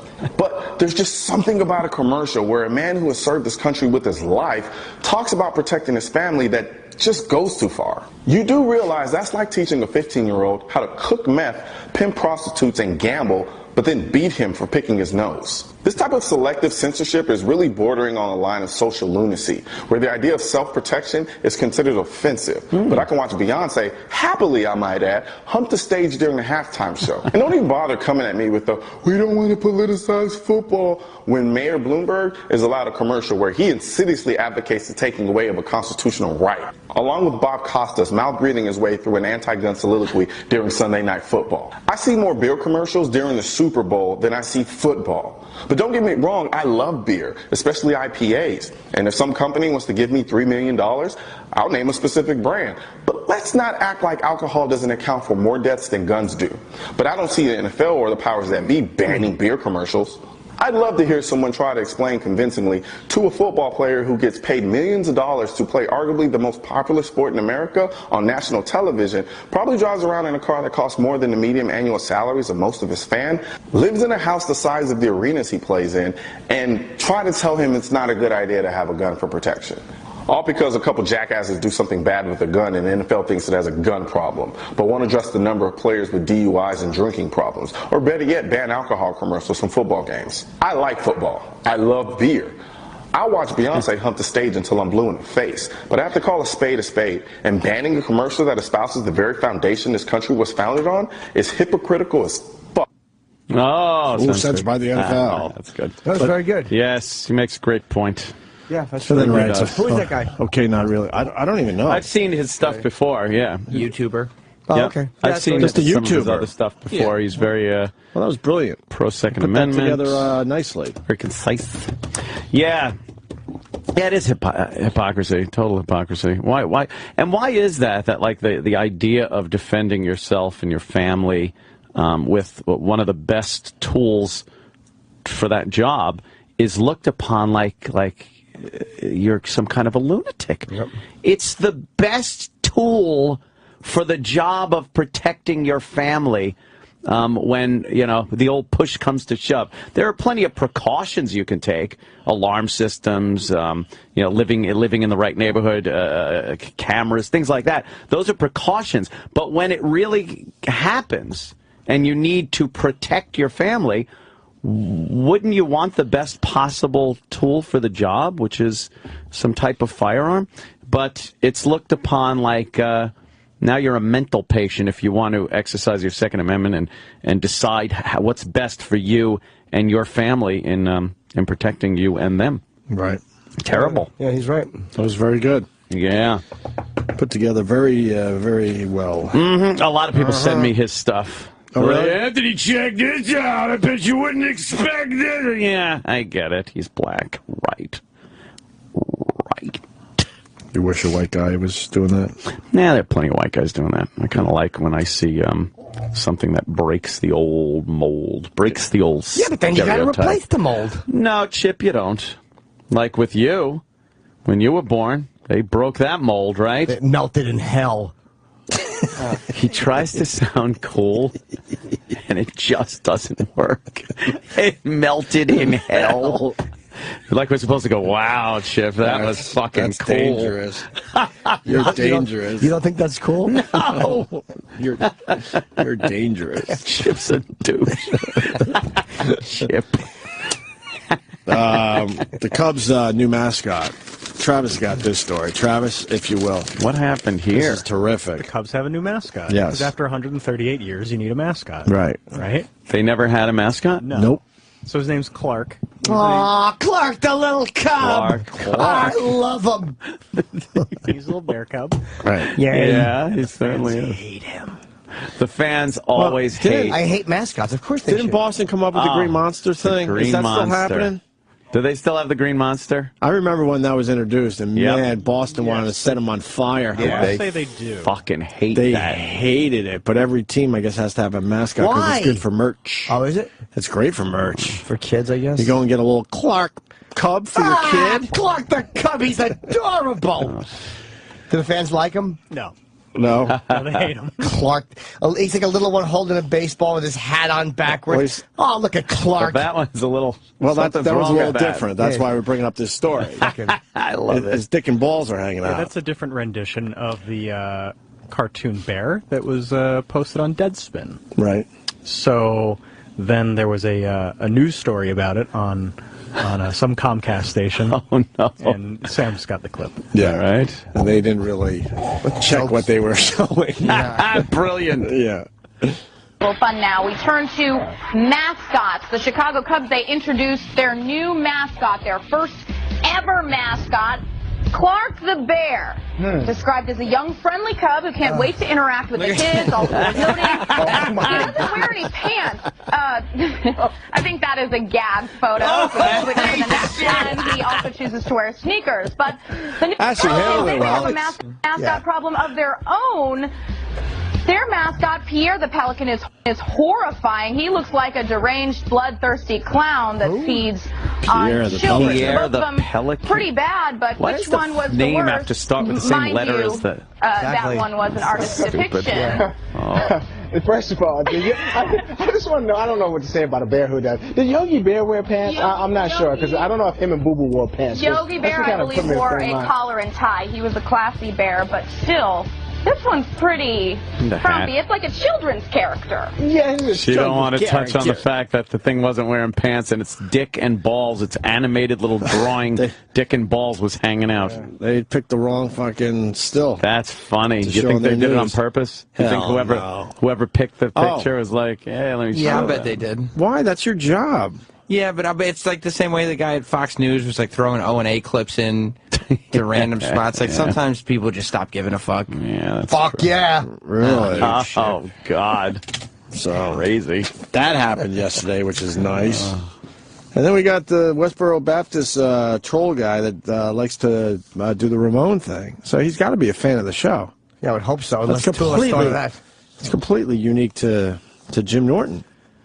And this is the second one he's done. Did we find the first one? I think the first one is in this video. And by the way, he Oh, was is going it? after her for Sam, the bastard son. He was talking about having sex outside of marriage and getting pregnant, and she was not happy. Yeah, was this at the Golden Globes? Why were they at the Golden Globes? They're just assholes. Because there's fags. Because there's fags in Hollywood? Anywhere there are fags, you got to get the church thing. Oh, They don't go I to Bed-Stuy a lot. see. They don't go to fucking Brownsville a lot. Not many fags. Oh, I think there's enough for them to win. Jesus. Probably enough for them, right? Yeah. Sure, more than one's too many. That's a very good point, Jim Norton. They pick soft targets. Yeah. So this is the dude outside the Golden Globes. Can I hear this, please? With the remote thing. You're blocking my Walker in Hell sign. Paul Walker had a charity. What are your charities? Your charity is getting out on these streets, warning people. So how many people can eat your hate if this is the only charity you do? I'm not going to talk to you about what we do charitably to help. Ask. It's none of your stinking business. How many people? You know what? Christ said, don't let your right hand know what your left hand is doing. Is that how you're able to masturbate? So shut the hell up about Paul Walker and his public alms. Are condoms a sin? Because you know your butt can't get pregnant, right? Don't turn it to me now. Jews killed Jesus? Right, so as a Jew, I'm responsible for what the Jews did. Like create the polio vaccine or be Jesus. What if God was one of us and you called him a fag? So, I mean, that's just... Is it a foolish question to think that Jesus might be on the earth right now? Well, he is. So how do you know you haven't called him a fag? Well... the scripture says that some of his people are as fags. The Bible has the word fags in it, so you haven't read the Bible. The scripture says... The word fags it's an English word. England didn't exist. It also says you should have been set on fire for having sex before marriage, so I don't know what you're... It said, didn't it say the child of a preacher, if she has sex before marriage, gets set on fire? That is in the Bible. You've never been set on fire. I mean, I don't know what your dad did. Maybe that's why your hair looks like that. Is it true that you guys were rejected from the Sochi Olympics because of what Fred was caught doing in that airport bathroom with what turned out to be a cop? Is that true? Terrific. I know you guys are going to protest A&E for Duck Dynasty. While you're there, are you going to try it for Sister Wives? Why are you doing this? Why? Because... I mean, really, what's going on up there? Because it's the truth. I mean, this church specifically, is there anything... Is this like a gay-friendly church? I don't know what this church did. Fag sin sign with the universal symbol of someone bent over, taking it up the ass. Have you been anywhere besides California? Are threesomes okay in the marriage bed if only two of the people are people? The power of Christ compels you. The power of me compels you. That's like Christ. The power of me. This is Jesus. I forgive you. But my dad thinks you guys are a bunch of dickholes. When you got pregnant by a stranger, were you relieved it wasn't your dad's? Jiggle it a little. I won't say anything, and I just give you a chance to just say whatever the message is. Ramon, stop fucking your sister and get a job. If being transgender is a sin, why do you dress like truckers? That's funny shit, You man. understand that you're just bi, right? I mean, that you're assuming everyone has the choice between men and women because you have that choice because you're attracted to both. But most people like me are only attracted to one. Most of these people are only attracted to one, too. Well, once again, you're twisting my words. Well, you said you had a desire to kiss your male friend. That guy's really good. We got to get him on the air. Funny. Let's That's try a to good get one. a note to him. Sure. He obviously knows of us. Takes balls to do that, right? Yeah, you know, you get right up in someone's face like that. They're professionals. They're not going to do a fucking thing. Yeah. But still takes balls. Yeah. Very good for that guy.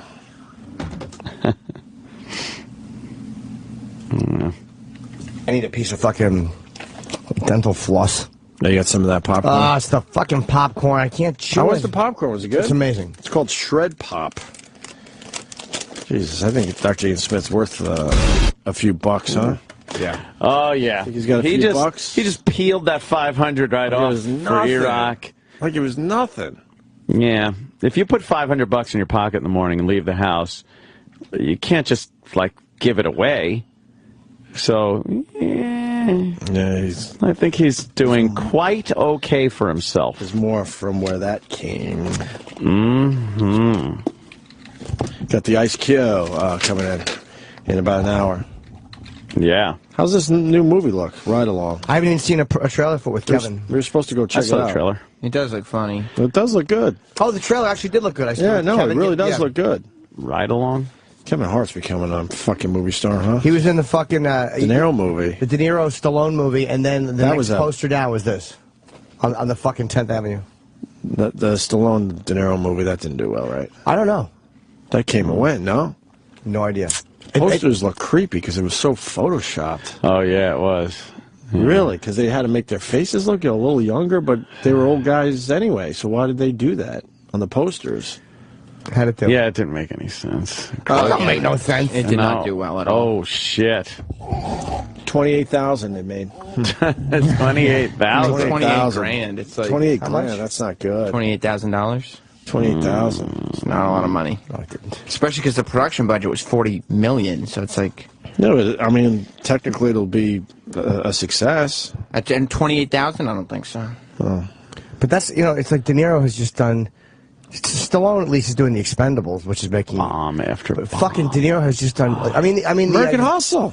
I know it was a cameo. Yeah, but that's not his movie. That was a great Yeah. cameo he had. Yeah. I know, but it was just more De Niro as a mobster. It's like at least Pacino played Kevorkian and fucking Phil Spector. Yeah. But at least he's trying to do all these different things, and he's not doing complete cheese dick every time. Right. Fucking De Niro's a great actor. What's he doing? We get it.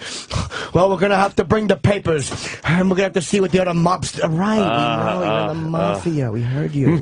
You're gonna get whacked. Yeah. Well, we'll see what he has to say. Right. The mob guy. Oh, no. Here he comes. Hey, on the arm. Hey. On the arm. But what is he supposed to do? What was he supposed to retire? Because his body of work is ridiculous. I'll tell you what. Like, what's supposed to happen to a guy like that? Just be more selective. Like, you're one of the guys who can do whatever. He should have blown off some of those films. Because he could do other films for the same fucking money. Right. Like, or just wait it out. Maybe not retire, but just wait it out until you get a real good one. Although the one that he won for. Because some idiot told him he was funny. That's the problem. Yeah.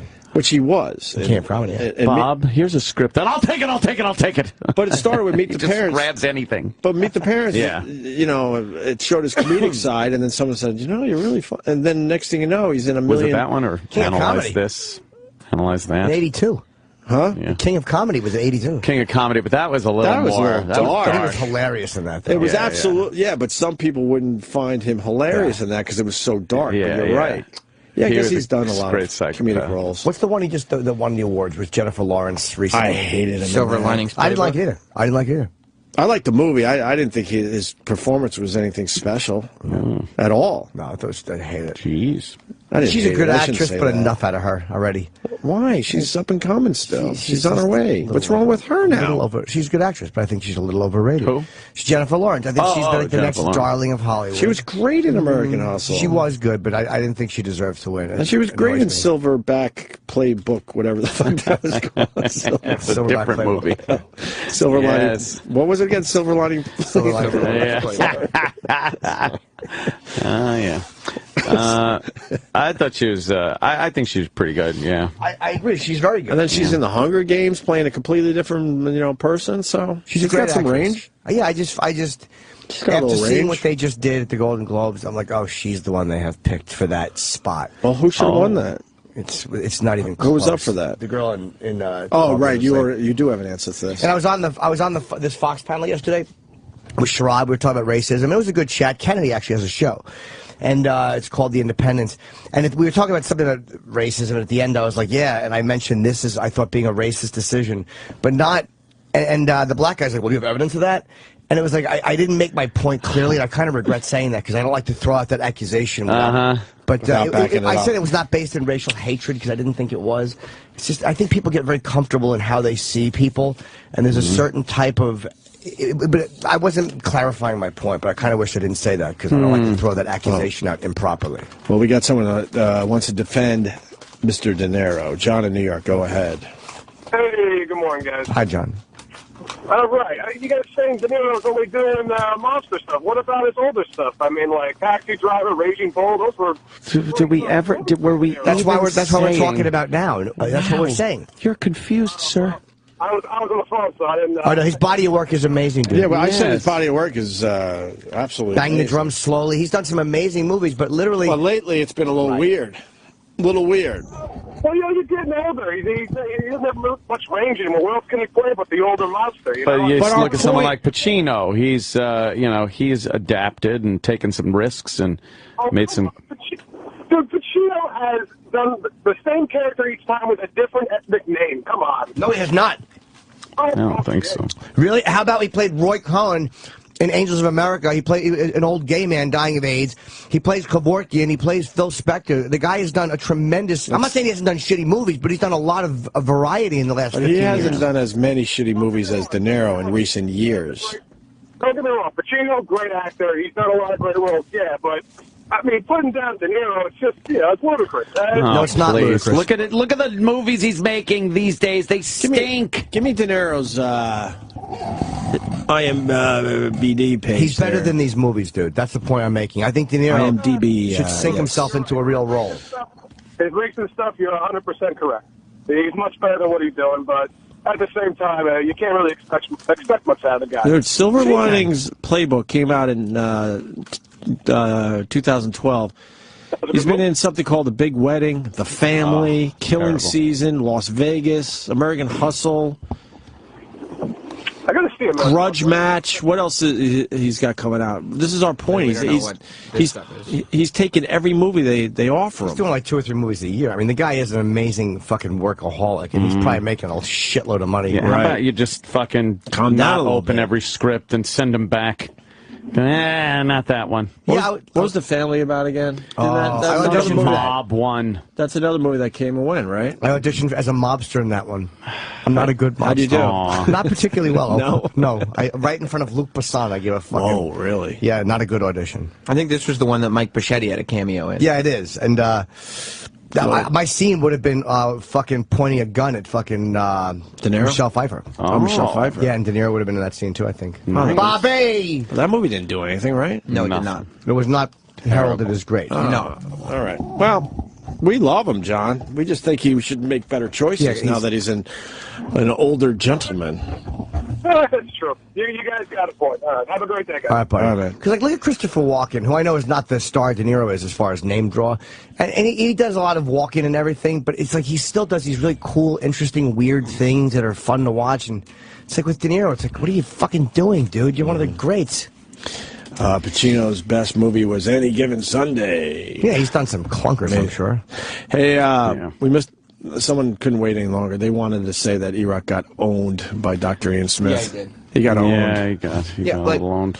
He came in. He can't play in that world. No way. Dr. Ian Smith can handle himself. He came in to confront Ian Smith. Right. And what Ian did was basically bring him right back to the beginning of when we were at K-Rock. Yeah, that was... like 6 or 7 years ago. The thing that bothered E-Rock the most, he's now doing again. Dr. Ian Smith did the exact same thing to him again. It's the same scenario. He actually took the money. Look what I did to you again. It's the same scenario, except this one is going to be more humiliating because now he's competing with a coworker. Yeah. Do you understand that? Can we slow that down? He has all these problems with Dr. Ian Smith because of the challenge, the initial challenge many years ago. Yeah. And instead of confronting him, he's now doing that exact same thing that bothered the fuck out of him. Well, except worse. I'll tell you why he's doing it, though. 2 reasons. One, the doctor thing was immediately shut down because apparently he is a fucking MD. Yeah. He graduated from fucking Harvard. And he's on the president's council. Yeah, it's just Obama hired him. It's a terrible argument.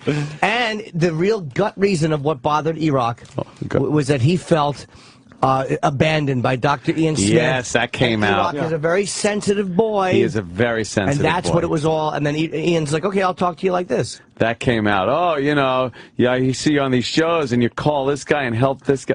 Oh, I see. You didn't get enough attention. Ian's smart, and you're just picking up on any argument because E-Rock, instead of coming in and being like, you're a dickhead, you treated me like an asshole. Look at the swagger. Oh, now he's marching down the hall. Look, he's moving. Who's he mad at, you think? I don't know. Yeah, E-Rock. Eric. He didn't get a doctorate from Harvard. Oh, I'm not saying he got a doctorate from Harvard. I'm saying he's a doctor, and he graduated from Harvard. He can trick Obama, but he can't trick E-Rock. He didn't admit to being a doctor. He did. No, he's an MD. Of his own accord. Oh. What happened? Harvard. He got a BA, a master's in science education. I didn't say he got a doctorate. You misunderstood me. I said he's a doctor and he graduated from Harvard. That is what Jim said. Yeah. Went to Dartmouth Medical School. You're downplaying the fact that he got a BA at Harvard. I got a BA from Geneseo. Yeah, he wouldn't be putting MD That's pretty on his impressive. Who fakes being a doctor, but legitimately graduated from Harvard. And it's on the president's council. Like, it's not like this guy is just some fucking fly-by-night douche. Yeah. He puts MD. Don't you think some competitor, if he was lying and he's the #1 bestseller, would have come out and said, excuse me, this guy's not a doctor. Or somebody who works for the president to protect him from hiring fake doctors. There's a difference between putting DR in front of your name and MD after your name. As far as being a doctor, I mean, Dr. William H. Cosby Jr. has a honorary doctorate, but this might be the same thing. No, but if you put MD at the end, that means medical doctor. That's for real. You That's can't better just than doctor. put medical doctor. Yeah, you can't put a medical doctor on the fucking front page on the because again, he'd be called out. The way Dr. Phil has been called out, like I don't know if he's allowed to practice in all these places. So he says, "Oh, I'm just helping." Whatever the fuck his deal is. The doctor in the beginning of the name has been misused over the years a lot, but MD? Yeah. I'm Dr. Jim. Dr. Jim. Get headphones on. Somebody wants to talk to you, Rock. I'm Dr. Love. Dr. Chipper. They call him. Yes. Dr. Gay. There he is, right in there. Nomad from Tennessee. I am Nomad. What's up? What's up, fellas? Iraq. Ian Smith just took his dick out and mushroom stamped you with it. Oh, not the old mushroom stamp. The good old mushroom stamping. I saw that shit. You've been talking so much shit about his credibility. You kind of did, Iraq. And all this, and as soon as you came in, man, he just fucking made you look like a fool, man. Holy shit, that was embarrassing. I'm embarrassed for you. Wow. Comment, Iraq? He still has not proved. He bypassed it. He goes, okay, and then went into the diet challenge. So how did he get on the presidential council? Yeah. He plays basketball with there you go, Obama. Now, well, Obama's appointees are a little shady here and there, so I wouldn't use that. Shady as in? No, I didn't mean it racially. Okay. I meant, I don't think his.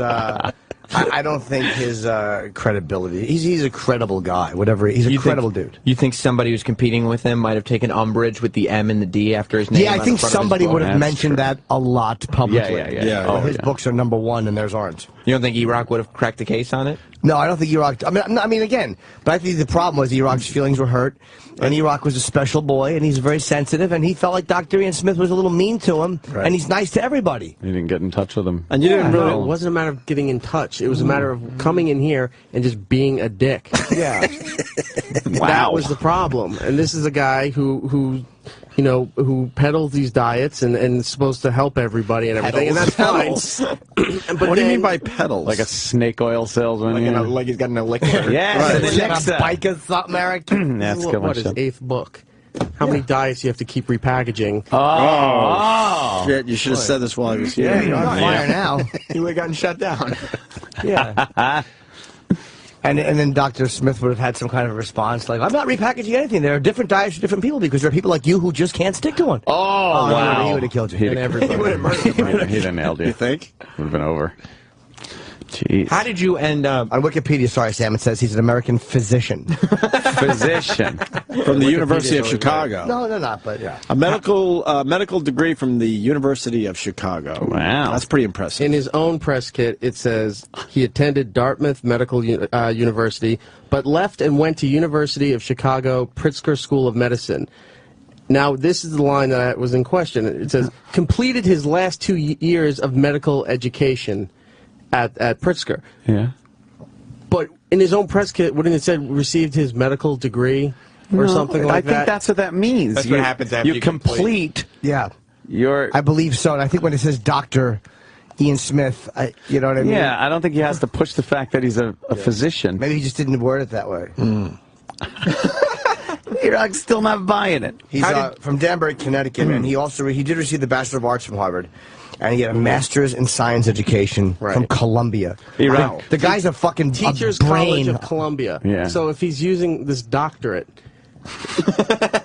then it is Dr. Ian Smith Cosby Jr. He went to two of the best colleges in the country for teaching. He's a fucking brainiac. The guy's a bright guy. I'm not denying that. I hate to say brainiac. I should be killed for saying brainiac. Like I'm a tough hood. It was cute. Do you have any confidence that Dr. Demento is indeed a physician? You're a big fan. Detroit. You're a big fan. Instead of worshiping Doctor Who, you should worship Dr. Ian Smith. What about Doctor Who? He calls himself a doctor. He might He's not an be alien. a doctor. He does not have medical credentials. See, and you spent a lot of time. You're focused on the wrong doctor. Yes, False Dr. idols. Ian Who. How did False you? idols. Yeah. How did you end up in the same spot that you were in when the whole thing started? Exact same position. The position that pissed you the fuck off, you're now doing again. Because how could I say no if Roland is willing to do it? You say "fuck you" is how you say no. Yeah, Right. you stick up for yourself. Stick to your guns. Yeah. Plus, you took down $500 for him before Roland was even in the room. That's true. Mm-hmm. It was just holding it like haphazardly as it's just sitting you were right worried there. it was going to be lost It was in your hand. in the windstorm in the studio? Holy shit. Haphazardly. Why did you do this? E-Rock. Everyone's noticing. You're in the exact same position. And you know what Ian did? He used all of E-Rock's anger to help better shill and peddle his goods. Oh, yeah, peddle. I mean, did you hear how many times he mentioned tweeting him, his book, his blender, Buy popcorn online? Do you got his phone number? Roland's got it. Okay, listen. I do have someone that's supporting him. For real. Let's see what Tim has to say. Tim.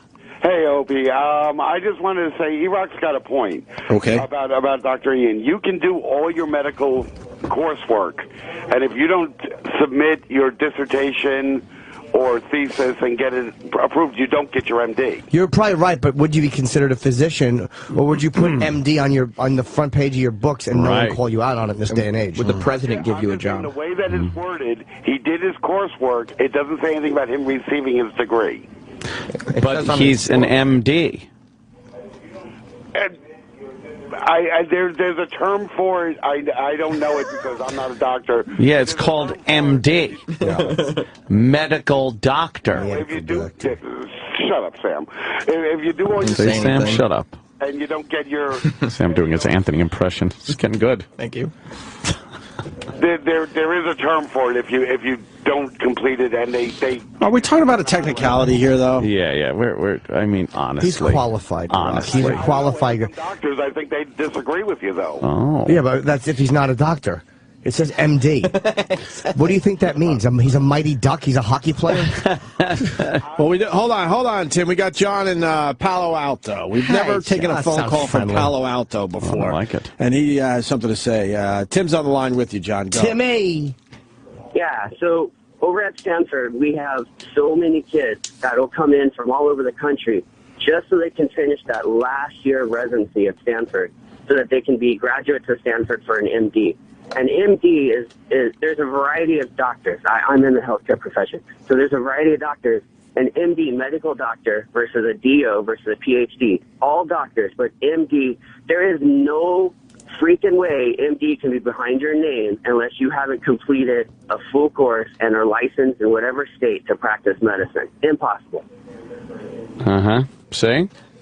Yeah, dude, he's legit. I mean, he's completely legit. Because if this was his first book and he was just some guy... Remember how he was in the news a few years ago, Michael Strahan, where Strahan's wife was trying to throw him under the bus or whatever? Right. All that shit would have come out. He would have been ruined. Right. I forgot about that. He's got... You don't think the TV shows check out his credentials or Obama's? Exactly. Right. Of course they do. All right. And he's in darn good shape. Yeah, he is. I'll say. Let's see. This coming from Dr. Steve. Oh, great. MD means he graduated from medical school. He may not be board certified or have done a residency, but he is an MD. Okay. He's a doctor. Yeah. He went through the schooling. Yeah. Maybe he didn't pass the bar. Maybe he didn't open up a little office and take the little rubber hammer to some kneecaps and things like that, but he did indeed go to the schools. Could you go to needed? Could you go to Dr. Ian Smith's Wikipedia page? E-Rock has made it. Oh, nice. Oh, no. Why is it always oh no? It's just not going to be Oh, it's great. Why would you Come say on. that? Eric. Oh, I love it. Let's go to the Wikipedia page. All right, let me see. See if you can find the E-Rock mention. Dr. Steve is on the line. What does I'm it just say? looking at professional career. Okay. Well, let's see. Blah, blah, blah. Appeared on various broadcasts of View, Tyra Banks. Newsletter, 50 million pounds website. Oh, stop saying ba ba ba. Right here at the bottom. Mushroom cap to Eric from the O&M Show.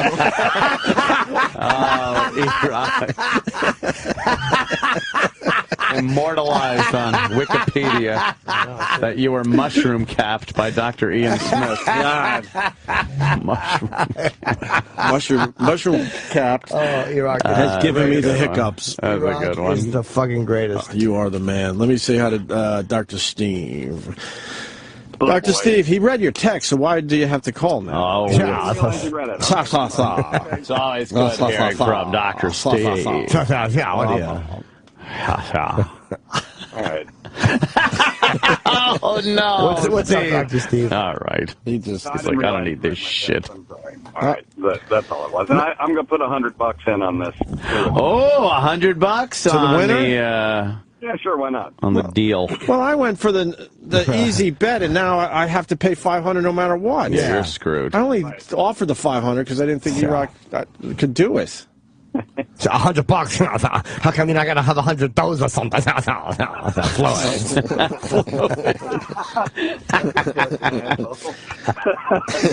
right, boys. MD. How's the show sound today? Pretty good, huh? Yeah, it sounds great. Oh, good. All right. You are wrong. You need an MD to graduate. I don't know. But Dr. Steve, we'll take. I trust. We'll take the Dr. Steve. Well, maybe he's not a real doctor either. Maybe him and Ian Smith are in cahoots. Yes. And they've E-Rock, gone to the same comment? fake college, E-Rock. Sure. Did it not go as planned? He's mushroom capped. Mushroom capped. That's gonna make me laugh all day. You don't want to be mushroom capped ever, I would assume, right? Oh, I don't know. Jimmy goes, I don't know. I like now. It's like E-Rock's in a position where there's two things that can happen. Right. One, he doesn't lose the weight, right, and he gets mocked. And two, he does lose the weight, and he turns Ian Smith into a hero. So there's only, no win scenario. There's no win. Dr. Smith looks good again. He killed him. He mushroom capped him. Yeah, mushroom cap. Now let me ask you: when will your wife say that you need to lose weight? What will you guys be doing that she says that? I don't know. Trying on clothes. Oh, okay. You'll be trying That's to not good. get something that's fit. Okay. Yeah. Through the tearing sounds. I just. It just sounds like a Velcro factory. There's please lose some weight. There's moments of his wiki that are. Wasn't that funny? That was fucking hilarious. That tearing sound. Yeah. It says on Ian Smith's Wikipedia page under professional career. Yeah. Note 1, mushroom capped. Yeah. Quote unquote. Fat Eric. Little update? Yeah, it says, quote, Fat Eric. Nobody calls him.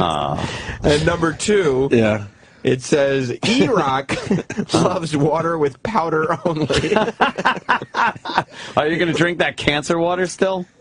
He likes a little treat in his water. I tried it. It was delicious. What's in it? It's chemicals, right? It It's all can't be chemicals? good if it says 0 calories. 0 calories can't taste good. Really sugary.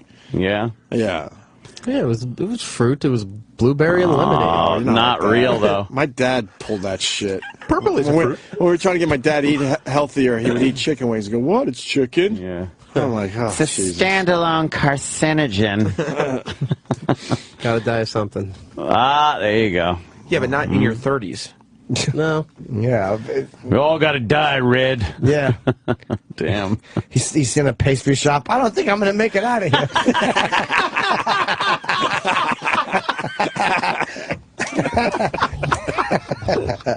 I got a bad feeling about that one. Well, E-Rock brought us more material. Oh, you never E-Rock. disappoint, brother. Were you like a chubby kid? No, we've seen the pictures. Yeah. Like a little kid, I mean. No. Wow. No. That's so odd that happened. It's not odd. There's too much goodness out there. Is that what it is? Too much goodness? E-Rock is America, I'm telling you. Period. He loves to consume. He is America. What? Just the whole scenario. Holy shit, Pitbull's only 33 years old? No, he's fucking lying about that too. He's the fucking hottest rapper in the business, man. That guy's great. He's only 33. And anybody He looks older than us. He's not 33. He's lying. That's a lie. I'm sure. That's a blatant lie. I believe it is.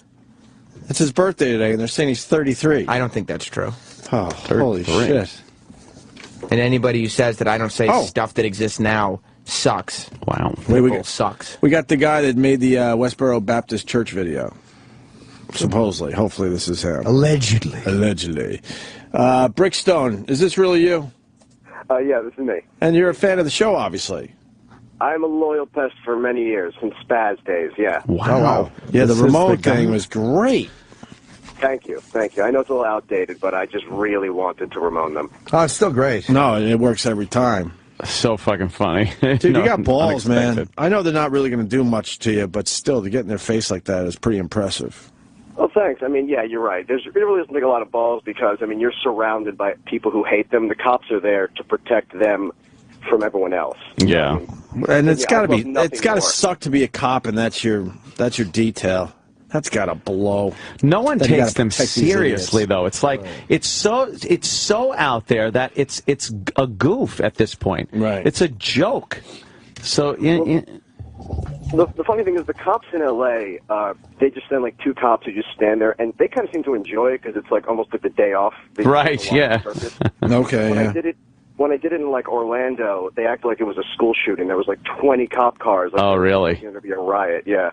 Like Virginia, they freaked out, but like New York and L.A., it was great. I think it's cool that you addressed the fact that they are. She had that fucking baby Sam out of wedlock.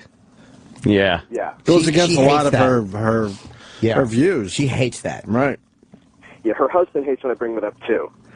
Who is the father? They never said. No, I hear he was like a guy from a halfway house or something, but no, I never found out who the actual father is. You don't think her I husband know. likes the fact that you bring up that she had a kid without him?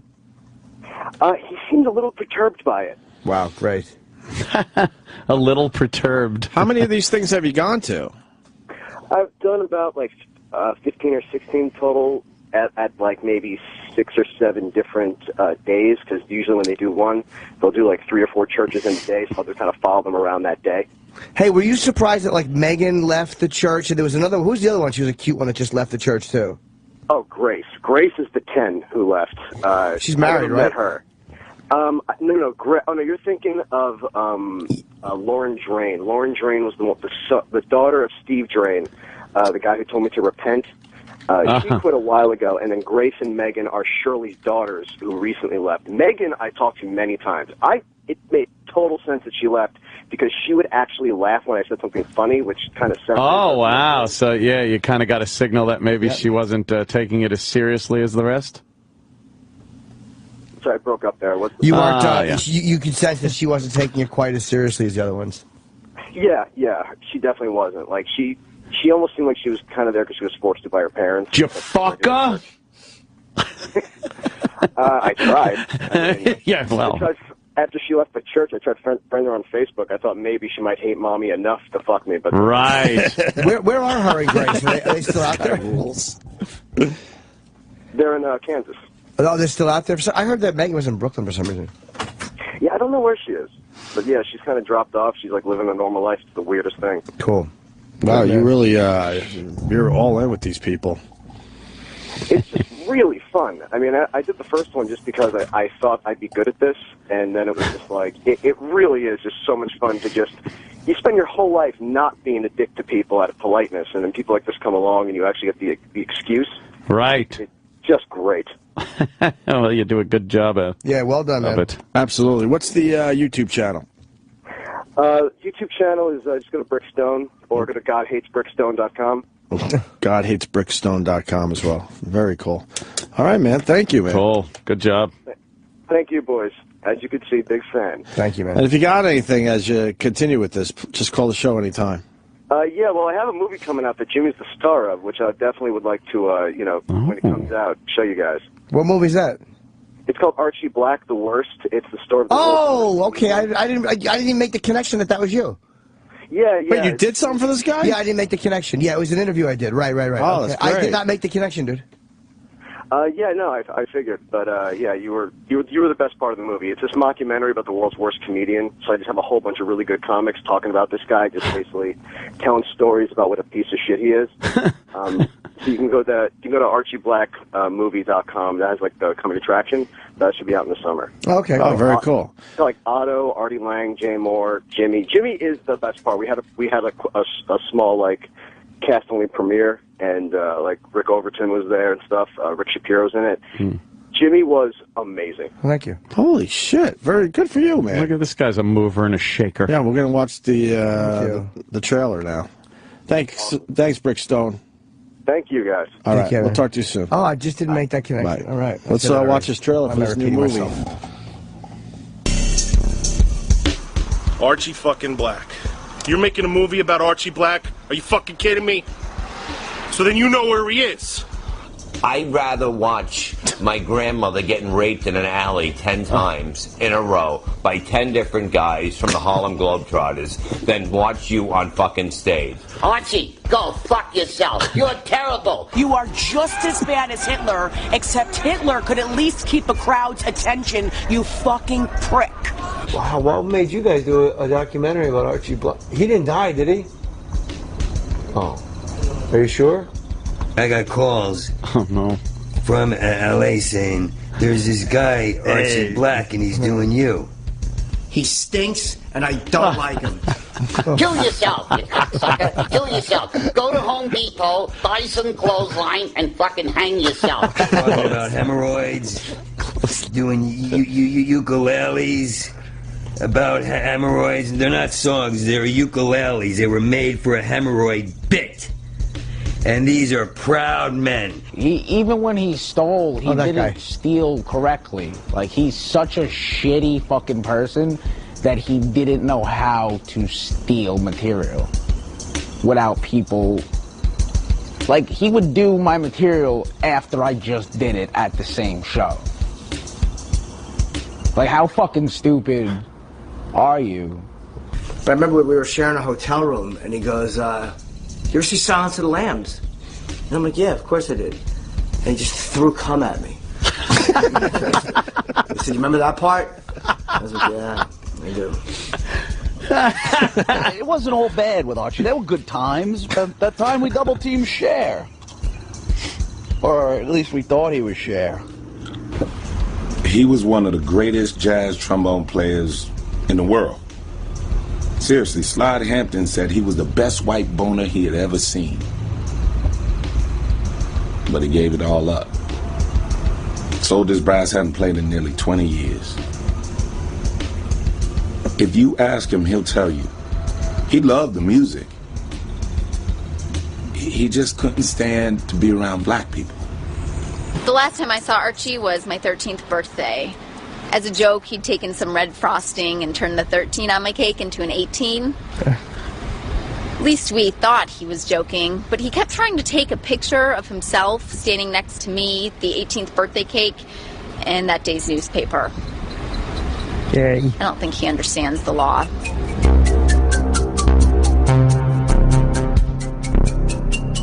It's supposed to be about, I guess, a comic. Do you ever...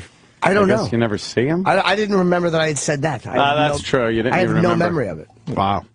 All right, let's say hi to Steve in Milwaukee. Yes, I'm a brewer. Who spent the day guarding the Westboro people. Oh. How was that, Yes, Steve? I did. How was it? It sucked. You know, being a veteran, being a cop, you have to listen to these guys. They're standing on the American flag. They're bad-mouthing everybody, but then you have to be nice to them. And the only thing that made it tolerable was it was overtime to be out there, time and a half. Yep. That is the absolutely only reason to be out there. That's a tough spot Other than for that, him. it just totally sucks. Right. Do you interact with them at all? Do they are they polite to you or rude to you? No, they're kind of.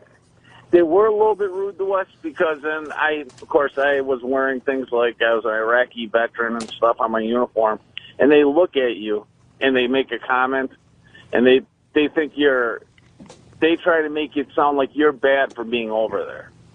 And it's like, dude, I'm over there doing a job protecting your right and protecting everybody else's right. Yeah, you're There's right to nothing do what wrong you're with doing. What I did. Right. Yeah. In other countries, they'd fucking burn them alive. Yeah. No, a lot of other countries that agree with them. Well, that's true. That came across a few times. We wanted to. You sit there and you want to do something to these guys, but you're required because of work that you have to keep your mouth shut. Sure. Yeah, of course. You know, you don't want to get fired. And then if I accidentally step out of the way and somebody throws something at me, well, gee, I'm sorry I missed them. That's like fucking Nigeria now. You see that shit? They just passed their anti-gay laws over there, and they're just rounding up gays, throwing them in jail. Jesus. I guess there's a law now that more than 2 gay people can't congregate in one area, and there's a lot of that would break up this radio show. A lot of laws now, and anti-gay laws in Nigeria. What a fucking backward shithole Nigeria is. And you know, where's any of this fucking outrage? I mean, there's a Nigerian consulate right there. I pass it every day on the way to the Midtown Tunnel. Yeah, and you know, where's the fucking protests and the outrage for that? Yeah, you say you use the word faggot here in the United States. And they jump on you like you know you're advocating violence against gays when it isn't even in that context, and then you know there's shit like this going on, and no one even. How long do you go to jail if they catch you being gay? I don't know. Well, I guess it's what you got? 14 years. 14 years for being gay. If you gay couples who openly display their relationship. 14 years in prison. Oh, can't do that. Wow. What if you're a tourist? Not that they're going to have a lot of tourism. I'm sure they have some, though. They probably lock you up, I would think. 14 years. What a fucking shithole. But then you're going to jail where there's a lot of goodness. That doesn't make sense. See, that's a misconception. Oh, is it? Yeah, I think but now gay guys. But now you're locked up with all the other gay guys, though. I think that, and now you're free to do whatever you want. Yeah, this misconception that gay men would love going to prison is probably not very accurate. Right. Oh, you've heard that one before? I've heard this like thing where people say, "Oh, wow, he's gay. He's gonna love." I bet they don't love it. But if you can't show your gayness in Nigeria and they're throwing you in jail, yeah, then there's probably a lot more gay guys in jail, maybe. Right. Because they're just but are they really there. looking at you closely because you're in jail with the rest of the gay guys? Yeah. I don't think there's a lot of outrage, by the way, because Nigeria is now the 38th African nation that has laws against gay people. And of course, what's wrong with them over there? Big deal over there. How about you fucking make laws that you got to fucking teach your children how to get a water well? Yeah, exactly. And fucking food and planting and oh my god. What a fucking dump. Instead of shitting on the beach and you know, how about you right. That? Old shit beach from gay Vice. people. Yeah, let's go down a shit beach and make sure there's no gays. Yeah, there's some white guy filming a video there with a fucking average-looking girl. That's where that was shot. On Africa's shit beach. All right. I don't know. We gotta get ready for our Ice Cube interview. Oh, Ice Cube is coming in. Ice Cube, yes, he's in the new movie Ride Along. Looks pretty good. Yeah. Our pal, mostly Jim Norton's pal, but certainly our pal as well to a certain extent. Kevin Hart is in this movie as well. Motherfucking That's pretty huge, huh, Jimmy? Yeah, Kevin is, well, yeah, he's doing great, though. I mean, so it's not a surprise that he's just going to have movie after movie after movie. He's a good actor, and he's good looking, and he's funny, so, right. You know, he's the same guy, though. When you see him, like, there's no difference in now.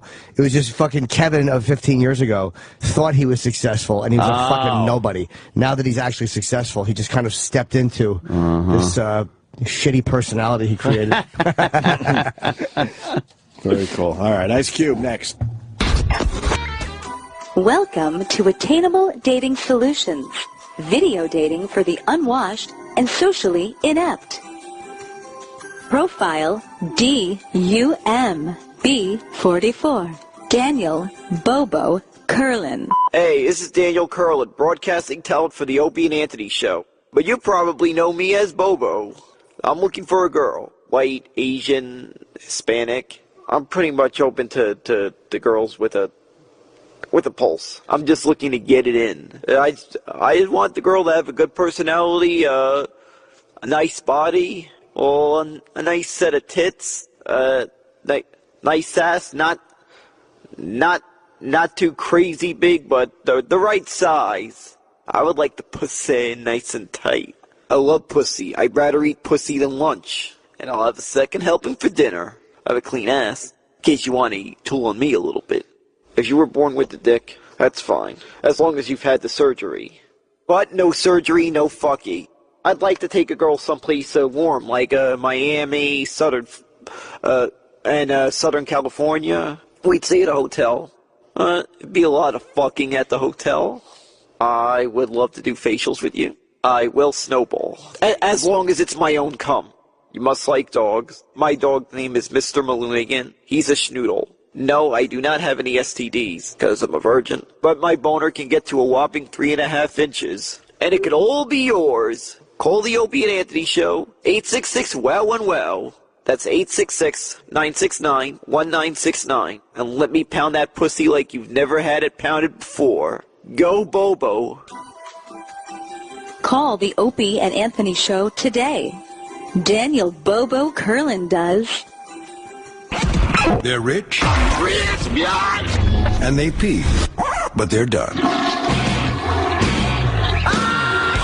to the Opie and Anthony Show on Sirius XM.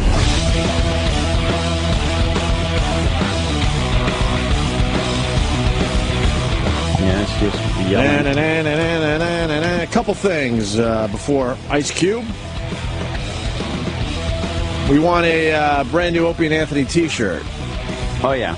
So we're looking for the artists out there to Saw a come up couple with on a new t-shirt. A very simple, basic Opie and Anthony t-shirt. Right. Not too busy. Not too busy. I would prefer just Opie and Anthony myself with a very, very cool font, but let's see what the people come up with.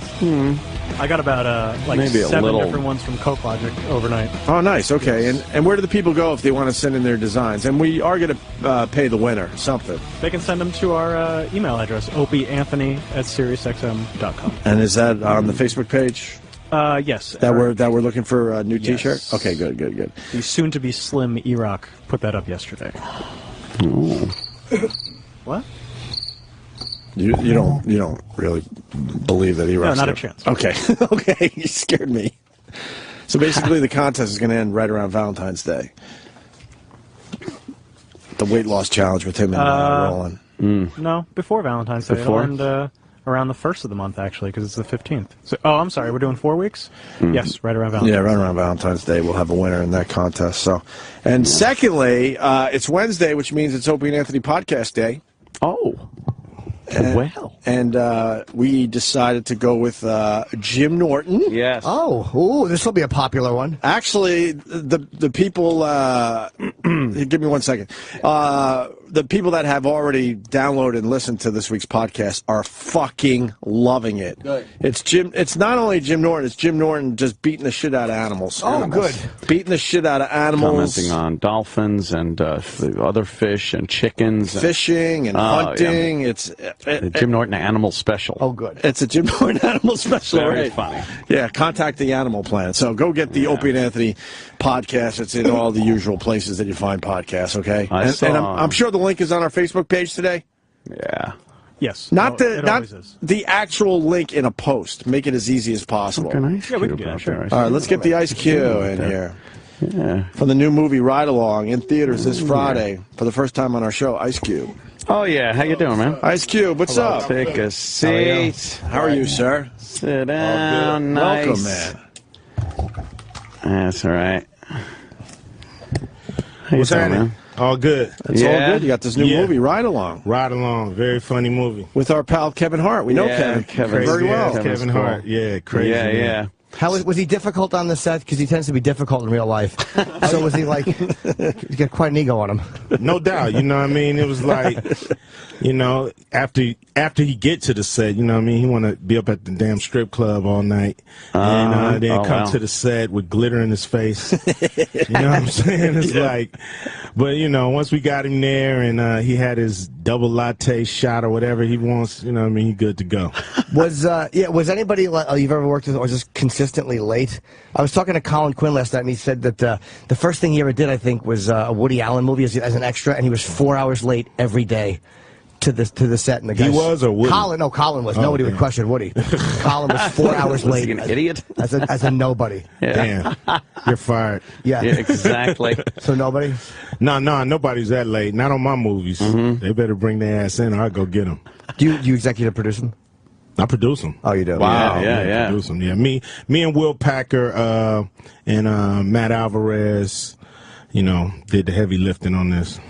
What's the gist of this one now? What's the gist? We got. I know you're a cop. Yeah. Well, Kevin is a wannabe cop. He's a security guard, right? School security who wants to be a cop, and but he has to impress me, who he wants to be. Also, he wants to be my brother-in-law because he wants to marry my sister. Oh, it's your sister. Okay. So I hate him, and I want to just scare the shit out of him. You know what I mean? And just take him on a ride along. It looked funny. The trailer looked really funny. Absolutely. Yeah, it's a funny movie. We knew we had to try to get in that Bad Boys, Rush Hour, right. Lethal Weapon, 48 Hours. We was trying to get in that stratosphere, and we did a hell of a job. I think we close. Hopefully, they're making a spot on that Mount Rushmore for us. Have you ever gone on a ride along with cops? I mean, in my professional life? Personally, yeah. I'm sure personally, there's probably a couple of times. A voluntary one. My question is, why does the back seat have to be so damn uncomfortable? I mean, damn, your knees are up against the board. Seat hard as a rock. We got a nice courtesy ride in Philly with the Philly cops to a venue that we had to be at.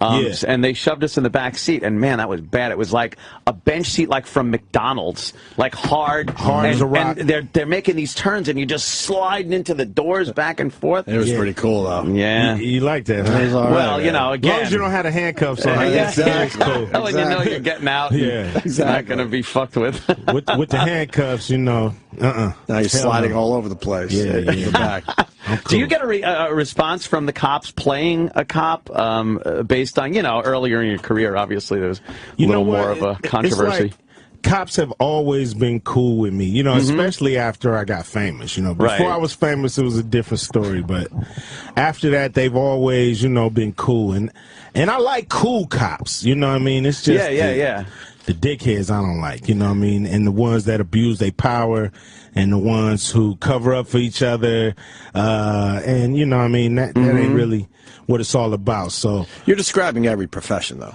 There's dickheads in every profession. Pretty much, it's dickheads everywhere. But the guy at the deli counter can't fucking beat you down. Yeah,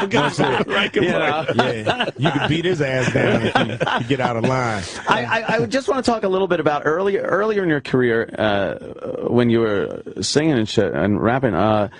The storylines of a lot of the songs, especially looking back now, are so outrageous. Yeah. I mean, there's no way someone could just be walking down the street, fucking AK in hand, shooting up shit. How much of that was true and how much of it was kind of elaborated a bit? Oh, I mean, you've never been to Compton, especially in the 80s and the 90s. AKs walking down the street.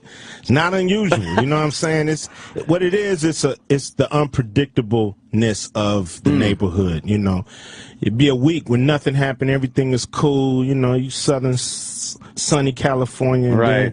Next evening, you hear about your man that got shot at the store up the street and got killed, and it's just that kind of deal. It's like living in a war zone, and you got snipers. You know what I'm saying? So you're not going to write shit about the week where it was all nice and sunny. So sounded like 24 hours a day. It was just like you were on mayhem. Red alert. No, it wasn't 24 hours a day. I got songs like "It Was a Good Day" that kind of break it down. And the movie Friday is how we saw the neighborhood. It was a lot of crazy shit going on, but it was fun. You know what I mean? It was what a crossover movie that is. I mean, fucking white people and black people thought that was one of the funniest fucking movies, man. Yeah, man. It's one of those movies, dude, that everybody's had those. How many, you've kicked it on the porch with your buddies coming through, tripping off the neighborhood. Everybody can have a Friday, and it's millions of Friday movies going on all through the world. You know what I mean? People hanging out, tripping off their neighborhood, the crazy people they know in their neighborhood, and I think that's the connection with the movie. Yeah, what an iconic line too. "Knock the fuck out" became. Wow, right? Yeah, that became such a such a bigger than that movie. Yeah, you know, it's one of those lines that you'd be like, damn, you know, that's the perfect thing to say to somebody who just got knocked out. You know, if you want to just let them know what happened, you know what I'm saying? Because when you get knocked out, you might not know what happened. Right. So it's cool to have somebody there to give you a tagline from a movie. It was a perfectly honest assessment of what had just happened. It was just really unpleasant. Do you go back to Compton still? Every now and then, you know, we do our thing. But, you know, I'm actually from South Central Los Angeles. Okay. You know, everybody else was from Compton. And if you put a distance on it, it's about 10 miles away. Right. You know, but, you know, I was the only one that was actually from South Central Los Angeles. Mike, I'm reading Mike Tyson's book, which is amazing. I'm just about done. Yeah. What's amazing to me, he always went back to Brownsville. Yeah. Always, on a regular basis. Not just a little, let me go back and see the boys. You know, he was going But it there. was to get in trouble. It was, So it was unbelievable that he didn't separate himself from all that trouble, even when he was so famous. And you know, my father still lived in the same house I grew up in, and so I go back all the time. And, you know, I got guys with me from my neighborhood, so you know, I have a close connection because you know, it's where I come from. It's really who I am. Right. You know, ultimately. And your dad never wanted to leave? No, he said, I tried to buy my house. I would assume, sure. I buy my own goddamn house. I bought this with my own damn money. Good for him. Bought this with my own damn money. Okay, no problem. You want a car? Yeah, you can give me that. I bet you give me a nice car. I was going to say, I bet you at least pimped out his house for him a little bit. A little bit. Okay. It's one of the sweetest houses on the block, if not the sweetest. Did you see yourself, like, did you have a game plan when you first started getting popular? And was this anywhere on your radar where you are now, making movies, actually making, you know, family-friendly comedies and stuff? Well, you know, it's a trip because if somebody gave me a pen and a pad when I was 14, 15, and said, hey, you want to be famous? Write out what you want to be, what you want to do.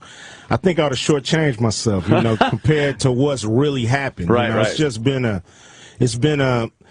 a being in the right place at the right time, mixed with recognizing opportunities, mixed with proper planning. You know, I went a year to architectural drafting school, and I didn't learn shit from this certificate, but to plan out. You can't build nothing without the plan.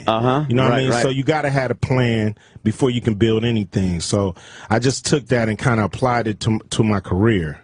Do you look back at the controversies in your career now in hindsight and think how kind of silly they and almost innocent they were for what we're looking at now? I mean, it was almost kind of funny back then. It's not funny living it. You well, know, I mean, I don't doubt it, but in hindsight, it's like, oh, God, they were pissed at that. Like, look at what's going on. Yeah, I mean, you know, growing up, you know, our world was gangbanging, drugs in the neighborhood, you know, police abuse, LAPD, you know, and that kind of engulfed us, you know. So the music was our only weapon, you know, it was our only means to defend ourselves from what was happening and to shout it out to the world, which we didn't think cared, you know what I'm saying? And you know, with records and movies like Boys in the Hood and things like that, we realized that the world did care, and it was going through similar things in pockets of communities all through the country, all through the world. So, you know, we had a narrow view of the world back then. Right. You know what I'm saying? It was an isolated view of what the world was about. Were you surprised at how many young white guys got so into that? Into your music? At first I was, you know, I didn't think it was I didn't think it was going to catch on, you know what I'm saying, with that crowd. But in thinking about it, you know, this is who we wanted to listen to the music. This is who we wanted to hear our story and our plight, because you're not just preaching to the converted. Right. Black people already knew what was going on. You know, this was like, yo, we shouting this out to the world, and thank God the world was listening. How hard is it when you write, if you write something now, like lyrically, to reach back and kind of capture the way you felt then to keep the music consistent, or do you just have to change everything you write about? No, you know, I still got feelings about what's going on in South Central and in a lot of communities across the nation and the country. You know, I still have feelings about what's going on. You know, me as an individual, my particular situation has been a very blessed one. But, you know, I still think I'm in a position to speak for people who can't speak for themselves, you know what I mean, still going through it. So, you know, those lyrics come just as easy to write as they did back then. And who were you kind of looking up to back then, growing up? Were there any, like archaic rappers at this point that you're like? Oh yeah, of course. I mean, I wouldn't call them archaic. You know, I just call them old school. You know, Melly Mel, Rakim, Chuck D. You know, these are some of the flies. KRS-One. You know what I mean? Some of the influential MCs from back in the day, but also people like Muhammad Ali, Richard Pryor, George Clinton. You know what I mean? There was a few influences. Any white guys? Huh? Any white people? Oh, yeah. You know, I was into, you know. Ethel Merman.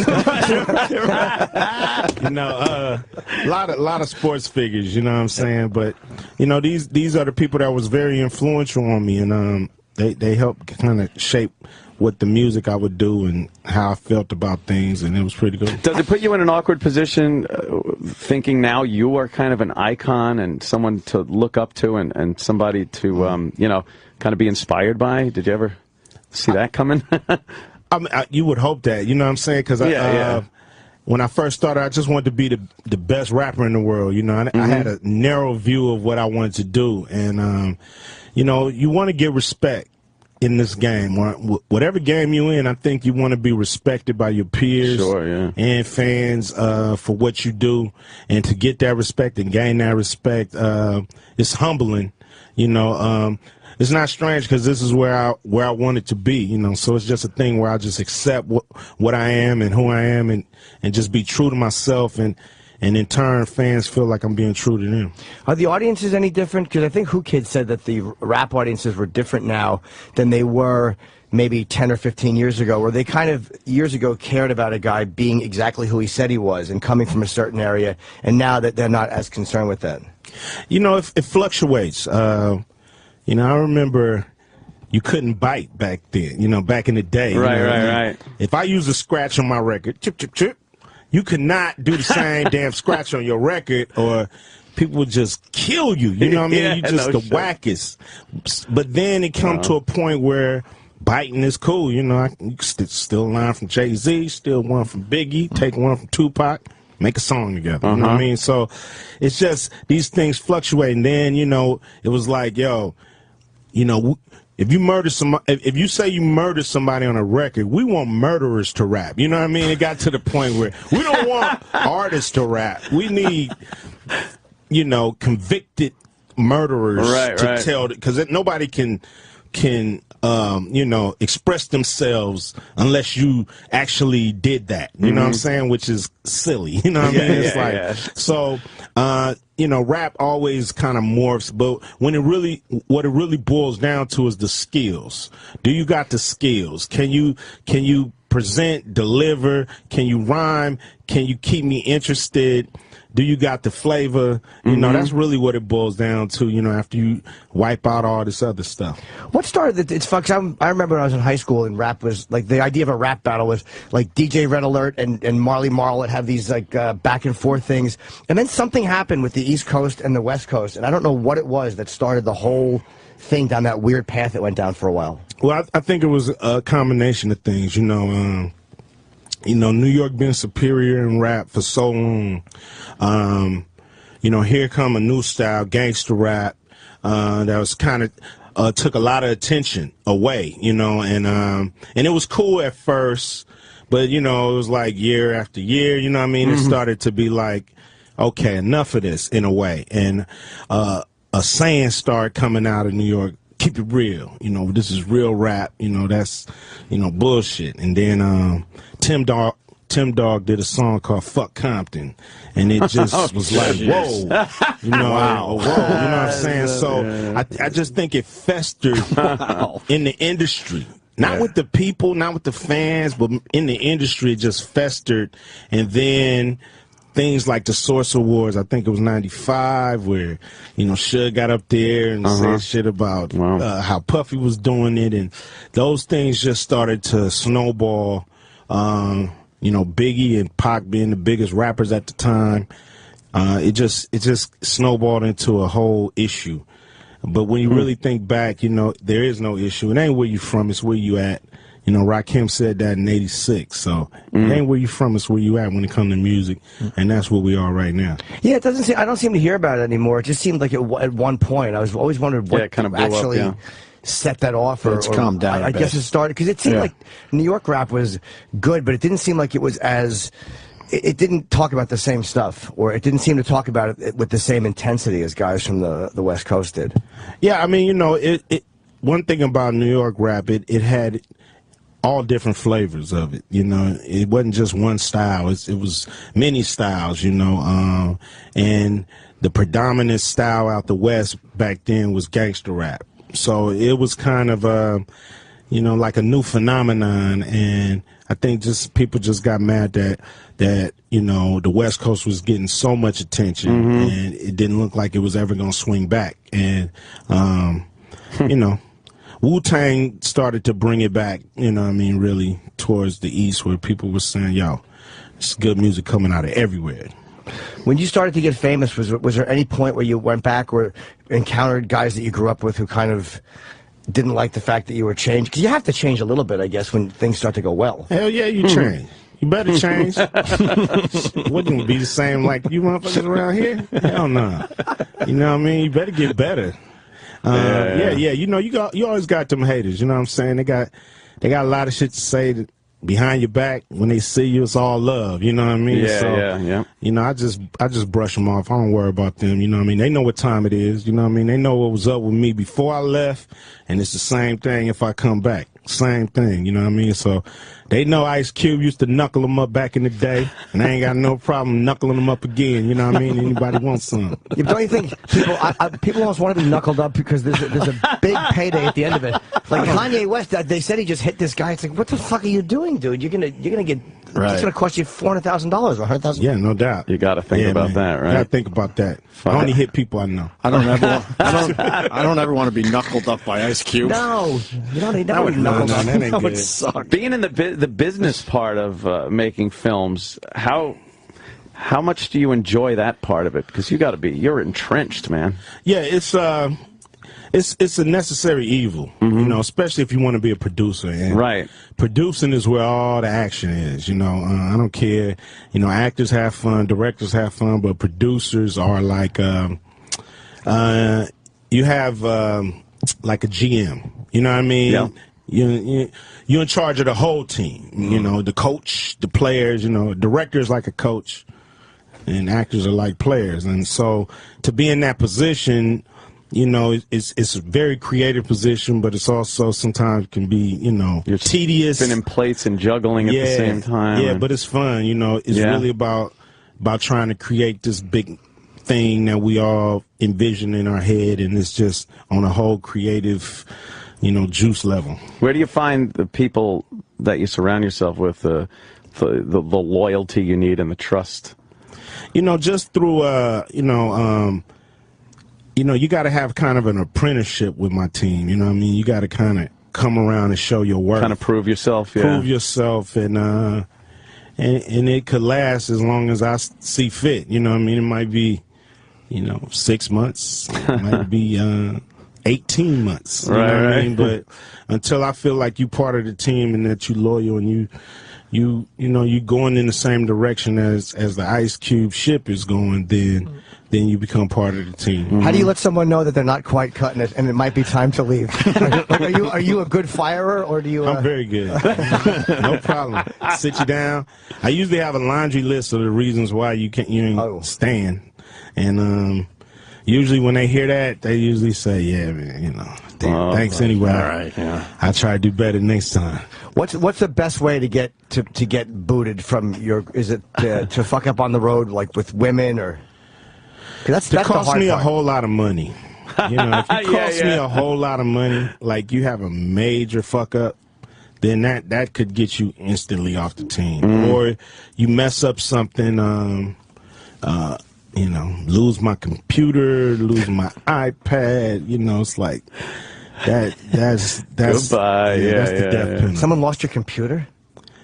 One of my guys set it down in we was in a Swedish airport, and I'm like, dude, where my bag at? Oh shit! That's turn around, God, start running back, and luckily my bag was sitting right there. Wow, sitting right there. Wow, it's like, dude, you almost had a boat trip. Get your ass a canoe. You're going back on the canoe. No shit. God damn. And you're going to be producing the NWA movie. Yeah, NWA movie. Did you start that up yet, or? Well, we started the pre-production process. We casting the movie and just trying to get the right players in place. Wow, man. But it's incredible. I never thought. When they did Boys in the Hood, I was like, damn, this is about how we grew up. Who gives a fuck? You know what I mean? Yeah, who would give a shit about this? So, when NWA, it's even more surreal. It's like, damn, this is how I grew up. Right, you know what I'm saying? And I got a better attitude. I think people give a fuck now. But it's exciting, man. It's exciting to try to put your story up on the screen and show the world what's up with the world's most dangerous group. What's something that we would see in there that we just wouldn't expect or wouldn't know about the band? Oh man, it's really deep. You know what I mean? Seeing Easy go through the situation with AIDS. Yeah. You know what I mean? A lot of stuff I learned doing the movie, because when I broke up with NWA, I didn't really have a lot of contacts. So I learned shit about NWA in making the movie and getting Ren's story and getting Dre's story and getting DJ Yella's story. Just hearing all these back things that happened and nobody know about. So I feel like if it was informative to me, right? Yeah. It's gonna be informative and heavy shit to everybody else. Who's gonna play you? Is that gonna be the hardest part to cast? I want my son to play me. Does he look just like you? He look just like me. He can rhyme. He can act. So, it's really all about F. Gary Graves, the director. I don't want to push nobody on him. How old's your son? He's 22. Oh, okay. So I don't want to push nobody on him, but he understands.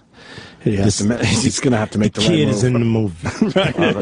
Some guys like, I think Denzel would be a good me. I think Denzel would look. That's pretty cool. Hey, did you guys go through any early in the days with producers or whatever ripping you guys off? I mean, it seems like every band goes through that early in the career. No, it was a manager, Jerry Heller. Oh man, yeah, the evil Jerry Heller. Everybody gets fucked. There's always one manager in the past. Right. The group out of a lot what did he do to you? Well, he was the manager of NWA, and he's the reason why I broke up with the group, because once I realized he was a crook, I was out of there. You know? And this dude is like, he was like a.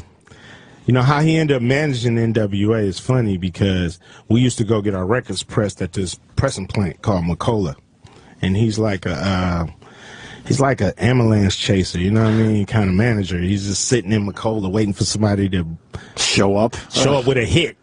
And it was like, yo, wow. I used to work with, he started name dropping and shit, and Easy, ended up hooking up with the dude and.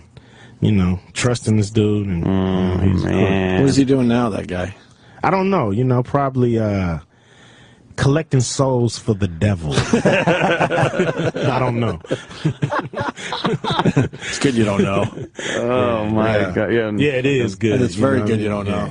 How did you find out about Easy? Like, that he was sick? Did he tell you, or was it just came out when Easy was sick? Oh, my friend's mother worked at the hospital. Oh, wow. And told my friend, And he told me, and I thought he was bush, and I was like, man, stop playing, because everybody know that me and Easy had our problems back in the day, so I thought he was just kind of trying to, throw some shit. I'm like, man, there ain't nothing to play with. Stop playing. And then 2 days later, he was doing a press conference. Oh, okay. Yeah. How long was that before he died? It was really close. It was quick. It was quick, man. It was like, it seemed, I found out on maybe Thursday. I think he was gone by Sunday or Monday. Wow. Jeez, fuck. Yeah. That's like what, 90? That fast. Long before, like a lot of I think that was before Magic Johnson, and right? That was like 90. No, it's after. Was it? It was 95. Yeah, he died. Easy died in 95. Yeah, Magic was right around 90-ish. Yeah, you're right. Magic was 90, 91. 91 maybe. 91. Oh yeah, that's right. He was on the cover. In hindsight, would you think about his lifestyle and be like, oh yeah, okay, I could see how that would happen, or yeah, I could see. Yeah, Easy. He was crazy. He was a thrill seeker. That's what he used to call it, thrill seeking. So I saw it, and we put it in the movie. It's in there. It's in there. His, how nonchalant and dismissive he was of, AIDS, HIV, all that. He didn't give a shit. Was he a thrill seeker with sex or with drugs, do you mean? With sex. Okay. Sex. No. I don't even think he took drugs. No. He might have smoked a little. He didn't drink it. He might have smoked a little weed. What a fucking distinctive voice on him, too. It's like, listening to that stuff, when he kicks in, when his voice comes on, it's like you almost want to start, laugh. It's so original and unique, and man, he was fucking good. Yeah, and the trip thing about it, he never wanted to be a rapper. Really? He just wanted to be a manager, and he had managed a group called HBO, Homeboys Only. They was out of Queens. One of them looked like LL, you know what I mean? And Easy had me write him a song called Boys in the Hood. Wow, and they didn't want it. They was like, man, what the fuck? What's a 6'4"? We're getting ganked. I don't know what this is. Easy, we can't do this. His name was Eric. Eric, we can't do this. So they left. Easy was like, man, I ordered this studio time. Y'all don't get the fuck out. It was an argument. They left. So we was sitting there, and Dre was like, Eric, won't you do the damn song? We already got the studio time. He was like, man, I ain't no damn rapper. I don't rap. I ain't no rapper. Man, hell nah. Man, so 30, 40 minutes of that. And he's, give me the paper. Let me see. All right, y'all leave. You know what I mean? Kicked us all out. He didn't want to fucking do it in front of anybody? Yeah, and him and Dre just, it took him 2 days. Holy shit. 2 days to do the vocals on that song. Wow. Oh, that's fantastic. When did you hear it? As it was going or after the 2 days? No, I left, man. After hang out for 2 days, seeing this dude struggle line after line, I'm like, man, I can't take this shit. I gotta go. It sounds so easy and natural when you listen. It's like he is killing my lips. He is killing it. Oh, what a this fucking is so bad. pisser. That's funny, man. I thought they was just gonna fuck around for a verse and then give up. Right. You know what I mean? But God, it became an iconic sound. A couple days, he was like, man, Tracy, you got to come back up to the studio. You got to hear this. And he played it, and I was like, wow. Fuck. Turn this little motherfucker into a rapper. That's great, man. That's a cool story. Trey's the greatest, man. You said you didn't work with him as much as you wish you had, right? Yeah. We worked for about 4 years together, and that was it. And I wanted him to produce my solo album, America's Most Wanted. And but Jerry Heller was like, nah, he had him under his thumb. So I came out here and ended up working with the Bomb Squad. Chuck D, Eric Sadler, Keith Shockley, Hank Shockley, the whole PE production team, and thank God I did. Yeah, it worked out. Yeah, that kind of worked out. Yeah, definitely did. Well, we got to get you out of here. Yeah, well, the film proper. Yeah, when is the movie coming out? Friday. This Friday. Yep. And it's right along. Yeah, with Kevin Hart, of course, and go to IceCube.com And we can go on Facebook and on Ice Cube on Twitter. Did you have to get that from somebody, or did you actually just grab Ice Cube first? No, I grabbed it first. Oh, you did? Yeah. I didn't have to buy it from nobody. That's a stroke of luck. Yeah, no. So sometimes a fan will grab it for you. Do you respond? Do you do your own Twitter? Yeah. Do you respond to people who are dicks, or do you just block them? No, I let them say what they got to say. You know what I mean? A dick is a dick, whether you block it or not. You know what I mean? So I don't care. You know what I mean? Right. I got thick skin, man. It's hard. It's very, very hard to hurt my feelings. Yeah. Do you ever wish that they would say that to you kind of in person instead of on Twitter? Like it would just be more pleasant? Yes, and slap the shit out of them. Ain't nothing like slapping the shit out of somebody. They tell me that. I've never done it, but it seems like it'd be a lot of fun. Sounds freeing. Very released. Is it better than punching someone, slapping them? Yeah, it is. It is, right? It's more humiliating. Punch, you hurt your knuckles and shit. You might break a knuckle. But a slap. If you slap someone in front of people, too, it's worse than punching them in front of people. Yeah. Especially if they don't do anything back. Yeah. Have you seen somebody's face slapped in front of a group of people and it's just terrible? All you hear is, damn! Oh, shit. Some dude get slapped out. Wow, really? Slapped out.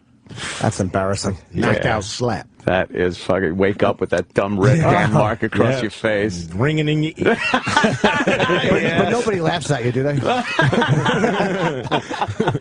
got to get Ice Cube out of here. Yeah. Thanks so much for coming in. You're going to be right along in theaters Fucking Friday. great, man. Thank you, Ice Cube. Thanks, y'all. Take it easy.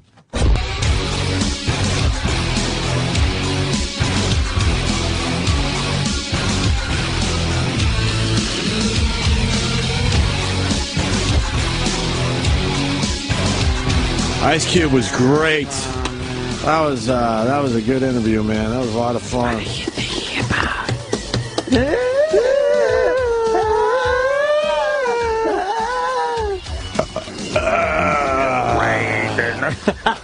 I love this song. Hell yeah. Very good one.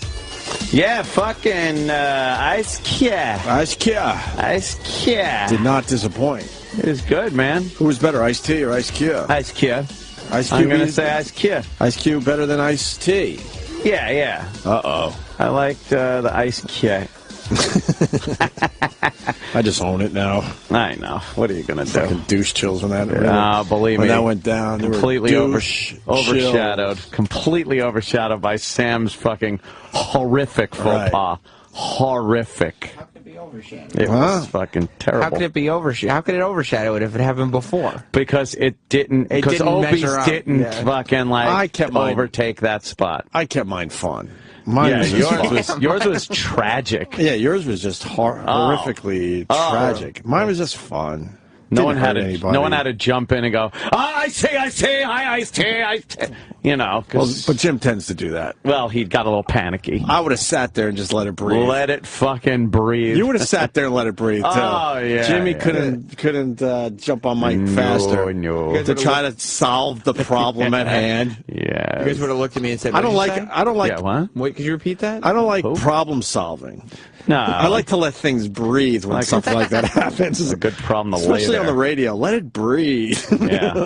Let it get as uncomfortable as possible, and then we'll pick up the pieces and try to move on. Try to let those problems sort themselves out. Fuck yeah. Jimmy left, huh? Jimmy's going out to West Side. West Side. Did Ice Cube really just do some great production for our channel? Yeah, I just tweeted a picture of Ice Cube in our production studio. Nice. At O&A show. And he was excited to do it because we got the West Coast feed now, and who better to introduce it than Ice Cube? Yeah, we're gonna... Ice Cube, there he is. Look at him. Look, he's yelling West Side in that picture. Right West on Side. that mic, yo. We're going to have some cool stuff from him. That's cool. Very cool. And he was happy to do it, right? Yeah, he was happy. He was psyched. He did a bunch of stuff for us. Nice. Thank you, Ice Cube. Great guy. You can see why he's extremely successful. Yeah. Right? Hells yeah. Coming straight out of Compton. Straight out of Compton. The movie's going to be great to watch. Oh. What's that? What the hell was that? Did you see Don just marching right behind her? Fucking Wiki. It's so funny to see him crawling down these hallways. That's good to see him. He came in before. He's like, fucking great. We got some good people behind us finally. I like Wiki. He's always been a cool guy. Made it through the big fucking XM. Tim, not so much? No, I mean like you know, from the XM side moving to the Sirius side. Not many XM people that were up at that level. No one survived made it that. over. No one survived that. Yeah. Tony, the head engineer, he survived. And us. Don Wiki Wicklund. Who else? No one survived that merger. That was a bloodbath, as they say. Wiki did, certainly, but all like the people in the managerial positions. Oh, yeah, they were. When the merger happened, they had to kind of have a balance. They had to have kind of a 50-50 thing. Uh-huh. And then when that didn't matter anymore, those guys out. They got wiped out. Yeah. So. Yeah. I'm glad to see Wiki made it through. You're a good guy. Yeah, he's a soldier. Good egg. He's absolutely a soldier. What's this Obama clip about a pen and a phone? I don't know this one. I think Obama just says, like, fuck Congress now. Right. I got me a pen. I could sign shit. Oh, really? I got fucking things I want to pass. I don't want it sitting there with, Congress debating it, so I'm just going to start signing some executive orders and shit. Fuck it. Oh, good. The big clip that was everywhere yesterday. Yeah. We are not just going to be waiting for legislation in order to make sure that we're providing Americans the kind of help that they need. I've got a pen and I've got a phone. And I can use that pen to sign executive orders and take executive actions and administrative actions that move the ball forward. And I've got a phone that allows me to convene Americans from every walk of life, nonprofits, businesses, to try to bring more and more Americans together around what I think is a unifying theme, making sure that this is a country where if you work hard, you can make it. What? Can they make a quieter camera? No. Those SLRs are noisy fucking cameras. I know. You would think they would figure that out a little bit. It's that mirror. Yeah. The fucking mirror that's got to snap up and down. Yep. Who thought of that one? I'm amazed at the SLR. It really is like... It seemed like such a simple thing. Look, we need to be able to look through the lens when we take a picture. Right. But the lens is busy at the time. Right. You can't be looking at it. So what do? We'll put a mirror there, and then right at the last minute, it'll lift up and take a picture. It's a crazy way to do things, but they are fucking noisy. It just blows your mind. It's amazing people There think was a time that someone came up with this concept that I think I could take that they didn't call it a picture probably back then. An image of you. An image. What are you talking about? See how you are right now? Right. I could put that on a flat surface. A flat surface, and then you could look at it. What? It's witchcraft you're talking. How the fuck do they? I guess know. it started by having mirrors. If we take the light, you see what you could see in a mirror. Yeah, I could put that on some kind of flat surface permanently. See, the light has to. Oh my! And then it becomes something like I don't even know. But then they figured it out. And then digital photography is even more ridiculous. It's because at least with film, it's literally the light. Right. It's the visual light hitting a surface that reacts to the light. Right. But now when you talk digitally, and then when you talk transmitting pictures over, hey, wait a minute, you're sending that picture over the air and it's rematerializing. And then someday who thought of that? We're going to take this image of you on this flat surface, and then you're going to be able to send it to anywhere in the world. Anywhere. Just send it. How do you do that? Well, we rip it apart into fucking electrons. Sure. And we fly it through the air, and then we reassemble the whole thing. It's insanity. And my point, we still don't know shit. No. We think now that because we're in this time period, like, we figured out everything those dummies couldn't figure out. Yeah. But it just proves we don't even know shit still. Really don't. We are amazed with our toys, though. We do love our fucking toys, our electronics, our phones, our fucking... Well, what else do we have? Well, we really don't have much. We don't have God anymore. We don't have God. We don't believe in our country anymore. God? God and country. Well, Davey. Davey and Goliath. Davey used to say it like that. Dad, what would God think? God. Well, Davey, there is no God.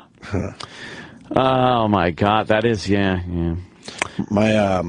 My kid had explosive diarrhea last night, and what a nightmare! And he shits on his portable toilet in the big living room I have, but he has his privacy. Portable.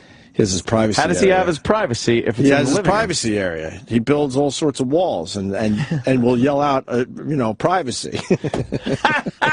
Does he stink the whole room up? Well, that's why I'm bringing it up. I mean, I trust me, I can have a kid story every day. I understand the ones I should tell and which ones I shouldn't. But I'm like, you can have privacy in one of the many bathrooms we have. Do you understand? Just put the bathroom he doesn't thing in understand that concept yet. I'm like, if you're really worried about privacy, which we're teaching him, obviously, you can have privacy. You just walk off and go do it. But he doesn't understand that yet. Do what parents did in our day and age. Shame them. Make them ashamed of their bodies. Right. And he has a little stomach thing, so the first time he has experienced liquid diarrhea. So he has to comment on it, I gather. Did. The first one that made me laugh my ass off was just a quick, ew, it stinks! It's the first time that he's understanding that poo stinks. You gotta go, son. It's a lifetime left of that. All right, all those other times when I'm changing his diapers before this and stuff where I'm gagging. Because it goes from something you can easily handle when they're very small babies to, holy fuck, this is like a homeless person's shit that I have to deal with now. Bacteria and enzymes kicked in. Well, for some reason, he's never smelled it in that way until last night was the first time he realized, oh my God, this could really stink. And then the other thing he had to point out over and over again that his poo looks like chocolate. See but that becomes a joke and stuff when you grow up. It becomes you fuck around with pudding and you go. But it's the one it's the one fun thing about being a parent. You do realize where this shit comes from because we were too young to understand, I guess. Right. But you're right. If he's saying, "Oh my God, my poo looks like chocolate," that is going to lead to all the jokes. Press the button, pull the chain, out comes the chocolate choo-choo train. Exactly. And out comes a Tootsie Roll. And milk, lemonade. Yes. And around the corner, fudge is made. Now I understand where that comes from. Oh, kids are. I guess every kid just thinks their shit. They looks love like it. chocolate. They love it. Oh, it's brutal. Looks like chocolate. Did you have a name for diarrhea when you were a kid? Did you call it something? Diarrhea cha-cha-cha. You sing the song? Diarrhea cha-cha-cha. I was all about that song myself. Yeah? I don't know. It was just fucking diarrhea. I called it drippy poo. Well, we're not that the Hershey squirts. And we're not that much older than you, so... children of the 80s. So it's obvious that you would be doing diarrhea cha-cha-cha as well. Yeah. No, I think I picked it up from that movie Parenthood with Steve Martin or something. You guys are much, much older than I am. Parenthood with Steve Martin. Yeah, I don't know. I was very, very young when that movie came out. Well, that's what Beavis and Butthead used to call Daria. Diarrhea cha-cha-cha. Yeah. Right. Hey, it's diarrhea. Yeah, so that was hilarious when he had the realization that poo stinks. Happened last night. I'm like, yeah, it does. Those moments. Did you put it in a scrapbook? He should have. You put it in his baby book next to his first haircut hairs. A nice poo smear. A smear. A little schmear. And this was the day that you realized shit stinks. So I took a little of it and smeared it on your baby book. Well, I didn't do that baby book shit. No. I think we did like the first page, and then like it's like half, I guess. Yeah, I think we got his like birth weight and how many inches he was. That's all you need to know. Maybe a piece of hair, and that's about it. There's a lot of empty pages of that book. It's like Jesus. You know about him as a baby and 30. Right. You realize, that's all we need to know. You realize you got a lot of other things to do. Yeah, but I'm busy. For the love of God. Well, just a drop off from the first and second kid. The first kid, when he had his hair cut, fucking full video made. Oh my God, look at this. And my daughter had her first haircut last night. Yeah. It's not even a picture.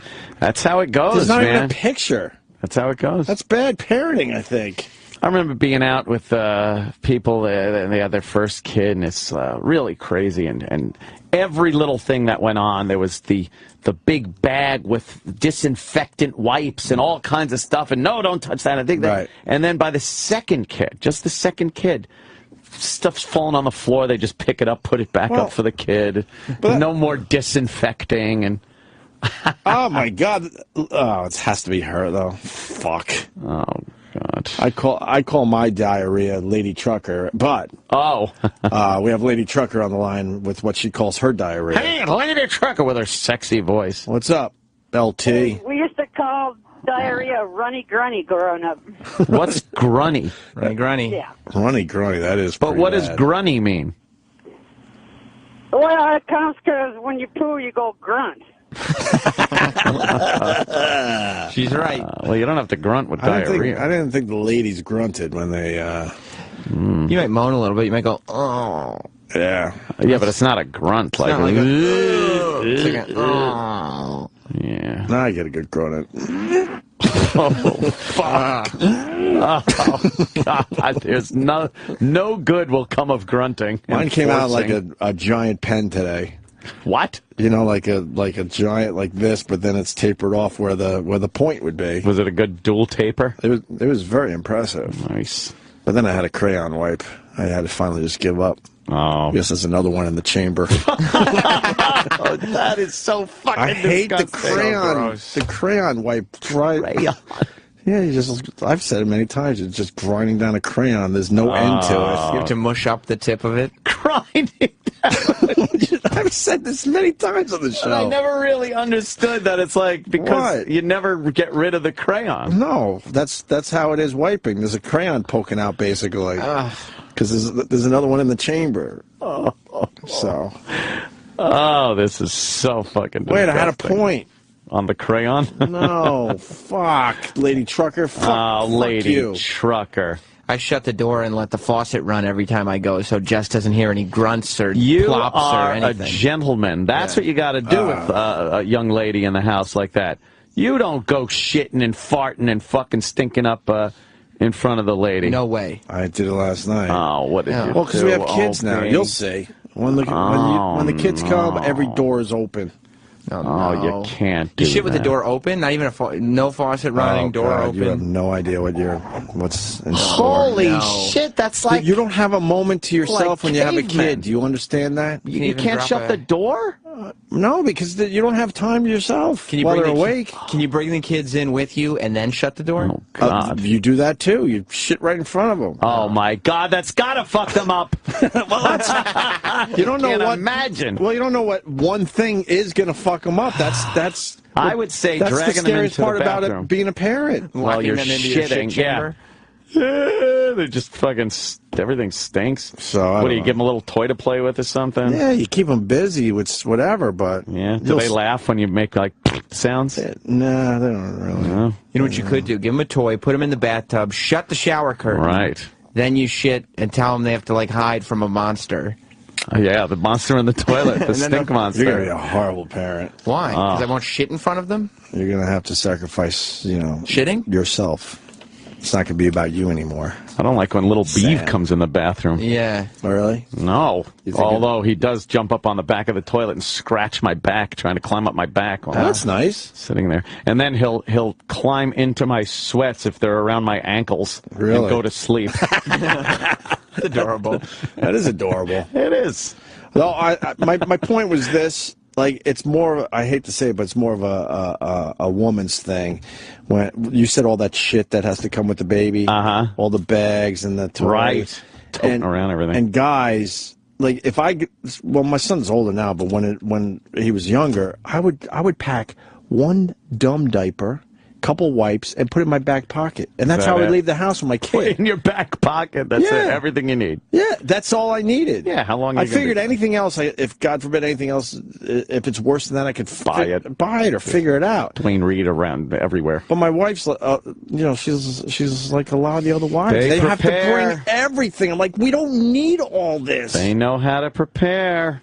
Like huge, like diaper bags filled with everything, and it's all just in case stuff. I'm like, just in case, we'll go to Rite Aid just in case. What about some lotion, Opie? All They that. need a little lotion. All that, yeah.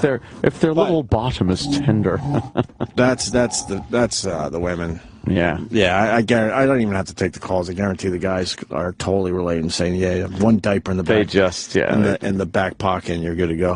One diety in the back. But what if change of clothes? And I'm like, no, you don't need that. Because you also learn, a lot of the stuff that happens to kids, it bothers you more than them. They don't. They don't give a shit that they're fucking They can sit like around 30 or we don't do this, but they could sit around in a wet diaper for a whole day. They don't give a fuck. But yeah, that probably give them a to the rash. parent, you're like, fuck, oh my God, we got to change this. So. I bet that'll give them a rash, though. Yeah, you got to be careful with the rash shit. That diaper rash. Well, I want to tell Opie to wait till his kids get older and catch from having sex. Oh, no. Oh, boy. They catch you having sex, or you catch them having sex? Well, that'd be nice. Which one? What? Huh? Maybe, you know. Yeah, you can't let them catch you having sex. Right. That's fucking atrocious. So you don't jerk off anymore? What? You don't jerk off anymore? What's wrong with you? Oh, the jacking off. Right? If you can't close the door, you're taking a shit. Where the hell are you going to spank one out? Always trying to figure out shit, Sam. Yeah. Roberts. You can still get one in? Always got to figure it out. Okay. Because sometimes I pretend I'm shitting, but I'm actually jerking off. Because Jess is a sleeper. No one wants and, the image of you jerking off. He's liquid shitting through his dick. Right. Exactly. That's Okay. exactly right. All right. Save your jerking off stories for the post show. Well, I don't want the image of you jerking off. Don't imagine it then, but you gotta explain how Do your one rosy cheeks get even rosier while you're coming? Yeah, I start bet blushing. He gets flushed. He gets a bit flushed. Yes, he gets a bit flushed. But how does one jerk off when they have kids? If you can't shit in peace. Yeah. You can figure it out. This gives me no information. Wow. The jerk off thing seems like a very big deal. Are you guys trying? No, I mean, we're not like not trying, but we're not like trying. Well, if you're jerking off, you're really not giving that much Just effort. wasting them. You're wasting them. You're I mean, fucking just You're either wasting trying or you're not. Well, but you're not, what, timing out your whatever. Right, we're banging, but we're not like trying. All right. You know what I mean? Like it's not Did you like pull I'm the goalie abstinent. or not? Sometimes do, sometimes up. You pulled the goalie. So you're trying. Sometimes do. What do you mean pull the goalie? There's no, like, you know, protection in the way. We already had the no condom, no pulling out, no fucking. You're letting it ride. Just letting it fly. Rolling the dice. Fucking firing it right in there in all its glory. Sometimes, not every time. Right. Yeah, see, this guy knows. I can't take a shit without my kids coming into the bathroom. Yeah, because they're fucking curious. Where are you? So how does he jerk off then? Huh? Even that faggot Travis wound up getting his wife pregnant. Yeah, how do you jerk off? Dude. Yeah, anyone can do it. See, you're not using basic logic. Logic. You're not using basic logic. See, you have no choice when you're going to shit. Okay. Oh, I see. But I mean, just use your dumb head. You can time it out a little. Like So there's things you absolutely could do as soon as they fall asleep. My God, yeah. Like jerk off. But I mean, you shit when you shit. Everyone has a pretty regular schedule, more or less. That's the difference. Oh. I get it now. Sometimes do you have to bring the baby monitor in when you jerk off, though? Oh, God, how awful is that? Just to make sure everything's on the up and up? That? Responsible parenting. Dude, the era of the shock jock is over. Oh. I don't know what you're trying to do. He's trying. He's young trying hard. Young upstart. Well, I'm just That's getting cute. to the bottom of We've things. heard He's it all. trying. We've said it all. You haven't said that. He's trying. Yep. Oh, Sam Roberts, shock jock. How No cute. shock How jock. cute with your shocking question. What you're about to hear may shock you. Right. Show the VU meters. Know what shocked the hell out of me last night? Speaking of shock jocks, Did you watch the video of Ron? Ron Bennington. Yep. Oh Ron my and Ron God, show. that Ron did a lot of coke. Wow. He's kind of hinted over the years. I mean, he's not Yeah. shy about it, but man, you see that video and you know that guy was completely happening. He was doing some And lines. completely in the drug culture. What a kid, man. He Just was a kid. And it's so odd because Can we put the clip on our always, Facebook page for the people that haven't seen it yet? I've always seen Ronnie as like a patriarchal type, wise man of the world kind of a thing. And then to see him as a mullet-headed kid. But he's the same Ron. It's the same personality. Yes, yes. You know? But it's pretty fucking cool. Yeah, he was part of a news piece about shock jocks. And then what did they say about Fez feigning homosexuality? Did they say that? Yes, it's like, and Fez Watley. Fez didn't Here look, he is feigning homosexuality. Fez did not look as young as Ron did. No, Ron looks like he's just out of college. It's unbelievable the difference in Bennington. But yeah, it was great. I loved watching it. I think I might have to search out some Ron and Ron clips. Yeah, some more of that. That's why you guys got to follow us, because all this shit goes on, after the show's over. Everyone's trading clips and moving all over the fucking place. So, oh yeah, It's a good time for a great Twitter plug. Opie Radio and Anthony Cumia on Twitter. But, you know, the show never really ends. There's just so much shit going on. And this was the clip that everyone was checking out last night. Is this it? Funny. Because this is not different. Yeah, this is a different news. Oh, cool. Let's check it out. Okay. Fuck the one we saw last night if there's another one. Tonight in Campbell's Corner, one of the hottest teams to ever hit the Bay Area's radio waves is back on the air. And today, our Bill Campbell paid a visit to the dynamic duo of Ron and Ron. It's very productive at that weight. Why change? Well, they're back, Ron and Ron, broadcasting temporarily from WHPT FM studios in St. Pete. In a couple of weeks, they'll be firmly ensconced at WSUN. Today's kickoff broadcast featured a strangely quasi psychic, along with regular Fez Watley. Yes, he always wears a fez. Their show follows a rather loose... Yes, he always wears a fez. Whatever people on the phones want to talk about. Ronnie. Or whatever happened overnight. Normally it's their idea, though. Right. You know, somebody calls up and say, I think this will just rock. But tomorrow's show, we're going to talk about when you and I used to be neighbors, Bill. Earlier this year, Ron and Ron were a team at a rival station but left after a dispute. They've been broadcasting on a syndicated network throughout the Southeast for several months before joining WSUN. They were the #1 radio morning show. GM. He just looks like a GM. That guy just spoiled the clip. Some asshole GM. GM. I don't even know the guy, and I guarantee it was a nightmare for Ron and Ron. Of course. So that's fucking great. You know, I don't know if I ever said that. I think I said it a couple times over the years, but I used to go down to Winter Park, Florida, almost every year because I had no money, and that was my vacation to go see my sister. Yeah. So I had a place to fucking crash. I only had to pay for the fucking plane ticket, and then I would, you know, hit a couple theme parks, whatever. And year after year, there was about a week there. I would listen to Ron and Ron. Ron and Ron. And I always thought those guys were really good. I didn't get to hear them on a regular basis because they were, you know, from the South. But yeah. And now to see these clips online last night, that was great. Yeah, it was funny to see that pop up. Very young Mr. Bennington. All right. What do we got for tomorrow's show? What do we got? I think Bob Kelly's coming in. He hasn't been on in a while. Jimmy's going to be in L.A. doing maybe his last Jay Leno appearance, so make sure you watch that. Tomorrow? Yeah. Is that how that works? Yeah, because he's flying today. Is he going to be on tonight?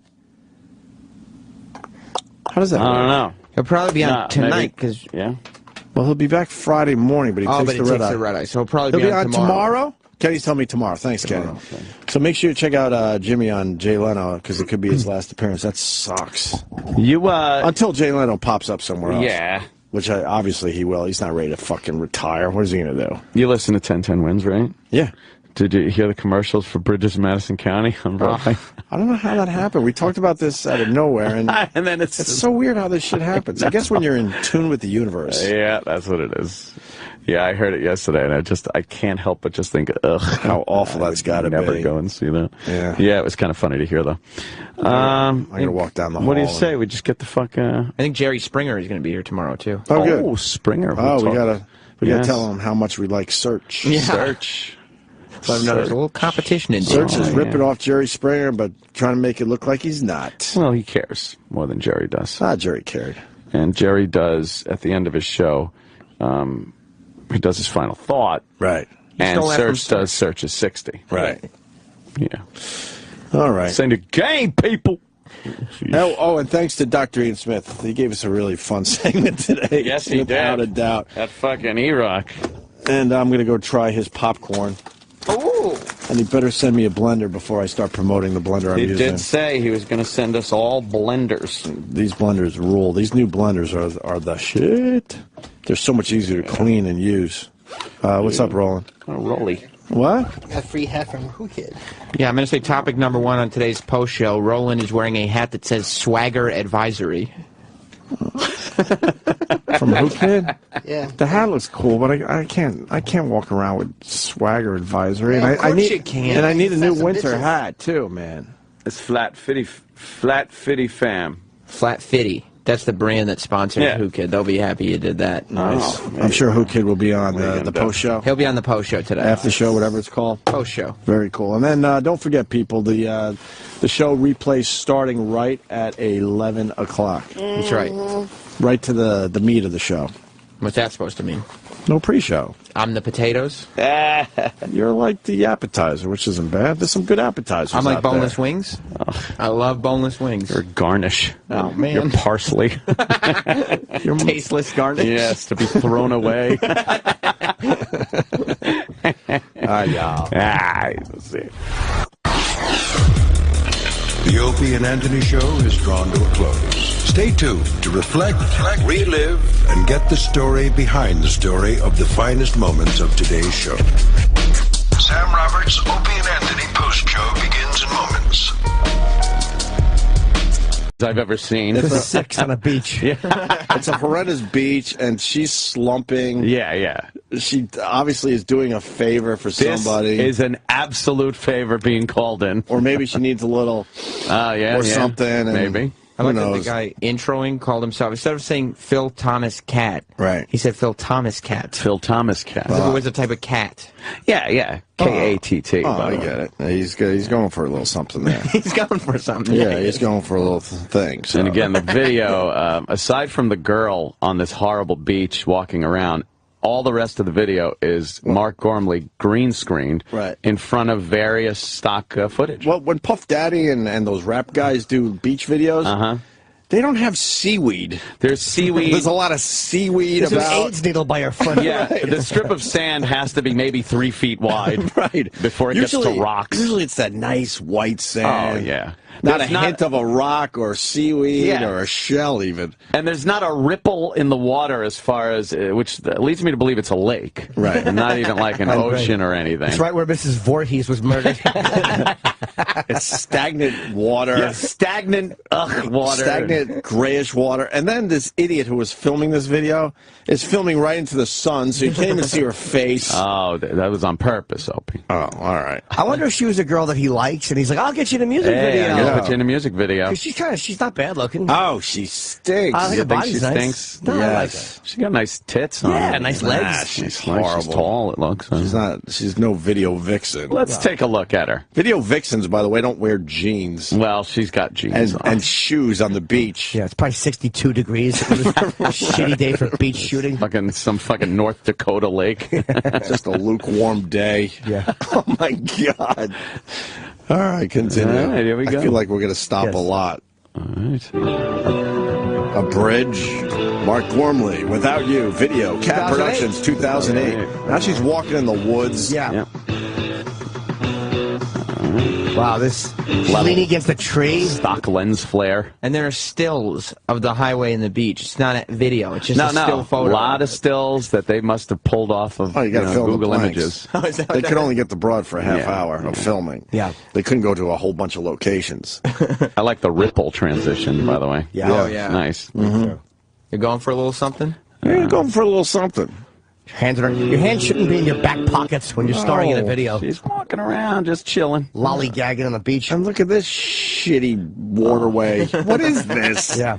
I don't even know what it is. You see that boat out there? That's Henry Fonda and fishing for Walter. There's rocks, there's dirt, This there's is where you dump a grass. body. That's probably what happened to her at the end of the shoot. Without you. Yes. I'm going home without you. They just throw her among the seaweed at the end. Yeah, you see her shoe sticking out of the fucking water. Right. Now she's up against a tree, and she's not smiling or She's anything. just standing there awkwardly. It's like marshland. It's woods. And then now she's got a horrendous smile because they told her to smile. Yeah. Oh, very teethy. Oh, there we go. Applause. What was that? He's shifting the weight from one leg to another awkwardly in his green screen shot, so he looks like he's standing on a snow-capped mountain. Oh, I thought that was clouds. I did too. Was it Yeah. the sky? Is it clouds? I thought it was a mountaintop. But he's Okay. also wearing like Oh, it is. Wait, clouds. Yeah, that's. He's Are wearing- those clouds? I think they're clouds. I don't know. I might be with Ant. I think that's the top of a mountain. Nah, the mountain wouldn't be that totally smooth. Maybe. I think they're clouds. And he's wearing like mom jeans with a white polo shirt tucked into it. So his gut is hanging over his belt buckle. George Costanza sneakers. Yeah, That's his video outfit. Yeah. Oh, he picked that out especially for this. That's a golf shirt he's wearing. You go golfing in that shirt. Well, he's the collar. He's either standing on fake clouds or the top of a snowy mountain. Yeah, I'm not Can't really quite tell. sure yet. All right. But he's shifting his weight from one One side to foot another to the other. very awkwardly. Is the Opie and Anthony Show. But enough of this palaver. Let's get the show on the road. Good morning. Oh, there we go. Got a very, very busy day. And we're off. We are off. Off and running. Now post time. Yeah. January 15th. My What? God, man. What the hell? I don't know. How did that happen? I don't mind. We got that video. Oh, the Mark Gormley. We were just watching some Mark Gormley getting all set for the morning. That guy's fantastic. Who is Mark Gormley? I don't know. And but yes, and Devil Baby Attack. Devil Baby Attack. I saw you pop that up there as well. And what, it's an advertisement for a movie? Yeah, there's one of those kind of, Rosemary's Baby, Devil Baby kind of a thing coming out. I tweeted last night, and most people going, holy fuck, this is hilarious. And then, of course, there has to be, you made me watch an advertisement for a movie. But it's What's funny. wrong with these people? Go out and get some air.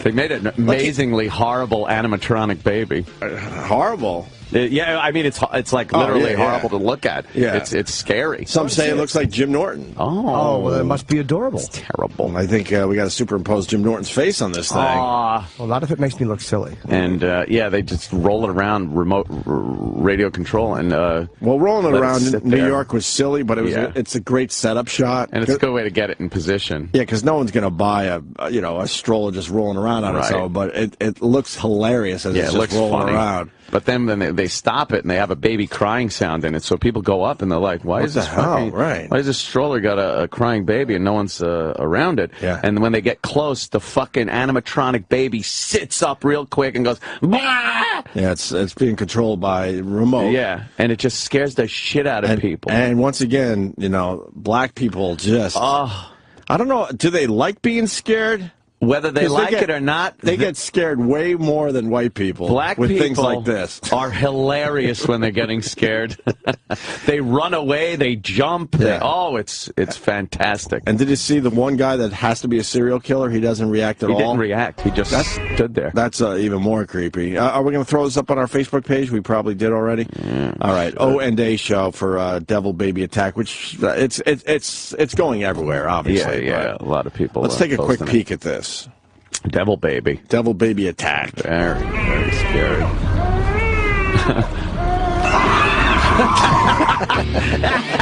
Imagine that thing sitting up and looking at you. It's fucking crazy. And they show how it's made. Very high tech. Yes. That thing looks fucking scary great. looking, man. That would scare the living fuck out of me right there. Oh, fuck yeah. I would jump. I ain't fronting. So there's the stroller rolling around by itself. Which is silly. Some key New York places.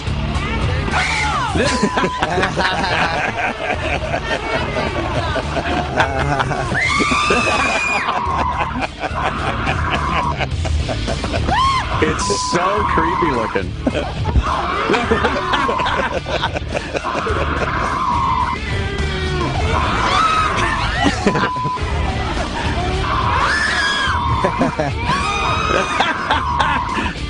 People love getting scared. Yeah, that guy doesn't even respond.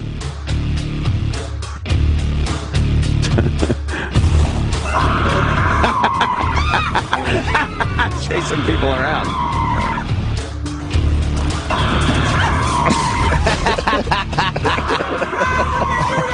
People love watching other people get scared. It's throwing up.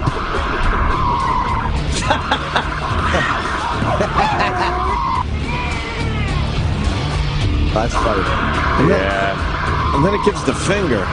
The shot of it going through the pigeons with the pigeons flying, that's pretty hilarious, too. And then at the last 10 seconds is an ad for the movie. Not even 5 seconds. And people... Yeah. So he wants to kill this broad, right? The moon's more inviting than the beach, by the way. This is what this video is about. He's a serial killer, and this is his next victim, I think. She's on the beach. She just stepped in a broken Michelob bottle. Well, we only got a little left. Our smile is amazing. Yeah, that is a great smile. Oh, my good God.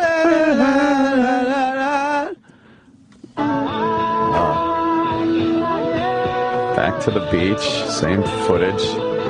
That's it. Mark Gormley without you, because he's on the moon. She's on a shitty beach. Right. And she goes walking off into the... She has to look down so she doesn't step on anything. Seaweed. We'll look out for the dead horseshoe crab. Right. You're watching The Uncharted Zone, the most important music television show No, I don't think along so. the Gulf Coast. No, that's the woman who's never walked down steps before. Yeah, she really is having a hard time. Talking and walking at the same time. Well, ladies and gentlemen, when he just fucking takes off, you heard it here first. Right. We're breaking Mark Gormley. Did you watch the interview with him? No. I did. Oh, I gotta see that. No, we don't have to. Travis, you got something to add? We don't have to watch. Yeah, I've been the reading a interview. little bit about him. Oh, yeah? I highly doubt he's the one that tweeted you. Yeah, I Oh, really? He's Why? apparently very reclusive. Yeah. This happened like 5 years ago. Yeah. Like when he shot up to fame. Right. Kimmel tried to get him on. Wow, Kimmel tried. He didn't come on. I think Sam's got the same interview. Who's doing a video that you don't want to, and you don't want fame of it? He just put him up. This And guy's apparently crazy. he just wanted to do that. Maybe he's got stage fright. Stage fright, like Steely Dan. And he probably got the idea that he was becoming famous as a joke. Which do you think? Oh, you wanted to be taken seriously? There are probably some As a YouTube musician. comments that You weren't sitting think? there going, "This is." Well, that's terrific. What, Jimmy? There. I like Got a good it. tweet coming in. No, I just this thing of the fucking awful smile. That was a horrible little smile. Yeah, it literally it was like she was smiling at a fucking. She saw the red thing from the rifle scope pointing at her. And she just smiled. We got a very busy show, so we'll do the interview maybe tomorrow. Oh, we'll take a listen to this guy being interviewed tomorrow. 'Cause we got the Ice Cube coming in today. And we also have Dr. Ian Smith coming in a little while. The real Ice Cube. The Ice not Cube. Ice T. No, Ice Cube. Ice Cube. Ice Cube. Wow, maybe someday we'll get Adam Walsh in and really fix the whole. Oh, maybe not. John, hi John, good welcome aboard, John. Thanks for coming, John Walsh. Here he is, John. Ice Cube. He'll be here. Literally couldn't have called him a worse thing. If he walked in and Sam said, "Hi Hitler," that wouldn't have been as offensive. It was the worst thing. That was the worst thing you could have called him. Was the name of his dead son. Decapitated. Terrible. Yes. Yeah. Murdered his son. What else do we got going on? The Jimmy Fallon, Bruce Springsteen thing. What happened there? I guess Born to Run Chris Christie parody. Jimmy Fallon wielding his power, man. He probably just made a phone call. Hey, Bruce, get over here. That's got to hurt Chris Christie's feelings because he's a big Bruce Springsteen fan. Well, Bruce doesn't come off as the Republican type. True. So I don't think Bruce ever really liked Chris He probably doesn't Christie. like the fact that he's a fan of his. Yeah, probably doesn't really like that. That's like when fucking Reagan was like, I want to use pink houses in my campaign ad. And John Cougar was like, fuck you, you fucking fascist. He didn't like the idea of that. But if you're a musician, you're like, fuck, pink houses? Yeah, I'll give him pink houses. And then Why he's not? like, the guy doesn't even understand. It's not a pro-American fucking war song. And then he should have let him do it. That's the That's exactly. That's how dumb fucking John Cougar is. He should have let him do it and then came out and said that. John Cougar Melonhead. That's not his name. Oh, rock jocks. Rock jocks were known to intro those songs that way. Call him John Cougar Melonhead. Why? Yeah. Just to keep it fun. What's fun about that? Keep it fun for everyone. Here's Jimmy Fallon from last night. I didn't know that was an ad for a movie. Who cares? Yeah, I had no idea. What a If great it's good, it's good. publicity Who cares? stunt. I'll never see that movie. Probably. Yeah. I don't go watch the scary movies for the most part. So, But what a great guerrilla marketing tactic for the movie. It's fantastic. There should be a little bit more of the movie, though, because I have zero interest in the movie. Yeah. I think that's a funny ad. I think they probably will. Yeah, They'll do some follow-ups. Basically, and stuff, yeah. Devils do. It's funny. You like that, Chip? Fuck yeah. Fuck yeah. Anyway, that's the one I was watching, but you were watching the other guy. I was watching Mark Gormley. What is Mark Gormley? He started tweeting you, I heard. I don't know. Whether it's really him or not, I don't know. the But greatest. you know what? The guy, No, you got to go to the intro. The intro is good too, Sam. The intro is this My guy. God, what's wrong with you? But what? This got guy a video show. This guy tweeted you and said that he was booked on our show, or he already did our show. Spoke to our booker named Roman or something. All right. Said he's a nice guy. Right. And thank you for booking him on our show. Oh. Now, I know Roman wouldn't. Good old Roman. He wouldn't book him without talking to us. Sure. Although he's done that 1,000 times with other guests, but I don't know. He says he hasn't. But with Mark Gormley. Yeah. But he's got these songs and videos, and this guy that hosts this UZTV. I don't even know what the fuck that is. Well, they just got a big fucking plug. They make videos, and they make videos for this guy. This one has like over 2 million hits. Wait, that horrible video has 2 million. Dude, horrible. It's beautiful. It's well done. It's classy. Fuck, I gotta just find just an average broad and have her walk around the beach, and I could get some views. There's a very average girl in the video, and then they green screen him in front of just stock photos, stock video footage, and effects that are from an 80s wedding video. Right. And Mark Gormley is far and away the star of this video channel. Oh, yeah. Don't be confused that it's a successful video channel. Oh, okay. No. Yeah, because this one guy sets up the videos. He's the bread and butter. And he makes the videos for these upcoming artists. And this one, How old is this song? I don't know. Is this a 20-year-old song, or is it? It's filmed in such a way it could have been done yesterday or 20 years ago. I think it's 98. Well, it was posted in 2008. Oh, 2008. So why is this hot right now?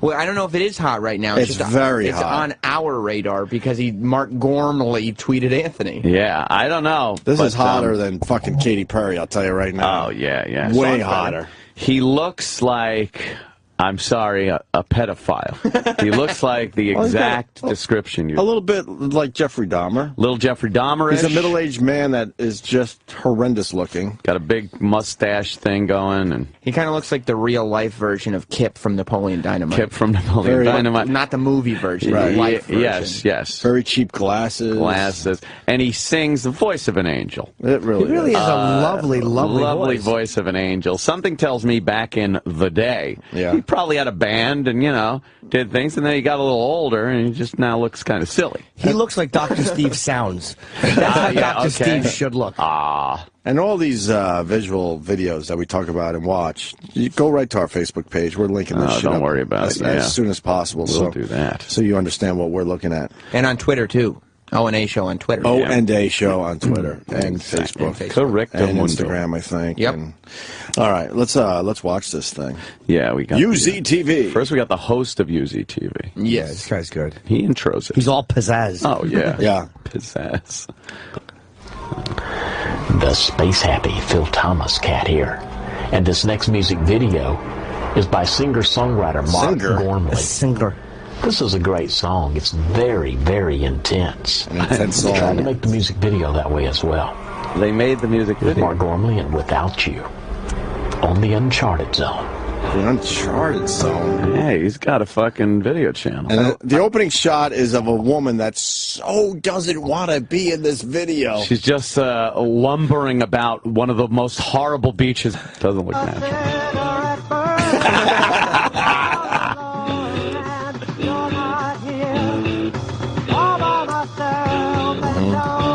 Now he's by the Aurora Borealis stock footage. And then a little picture of the girl again. He looks like Edmund Kemper. He does look like a killer. Now the girl's just walking on the beach. But the picture-in-picture was like the whole square picture. It wasn't cut out. It wasn't like... Yeah. Now he's showing a desert. The desert picture. He's standing in front of that now like he's in the desert. He's all over the globe. Now he's on a really kind of a nicer beach, but it's green Still screen. shot. Still shot, And now that girl's walking around again. His psychotic straight arms. Yes. Now there's some creepy fucking trees behind him. Yeah. And he's looking off camera like a hostage. Why would he look off camera? Because he's on the set of Dracula Has Risen from the Grave. It's a fucking Hammer film shoot. It really is. And they're probably giving him direction, and he's like, what? And turns his head instead of just listening to what the guy's saying. And he needs to move around a little bit. The voice in the song does not fit what he looks like either. I think it does. Do you think? Oh, I thought he'd have a deeper voice. It is a little high pitched. It's a little high for this, but that's fine.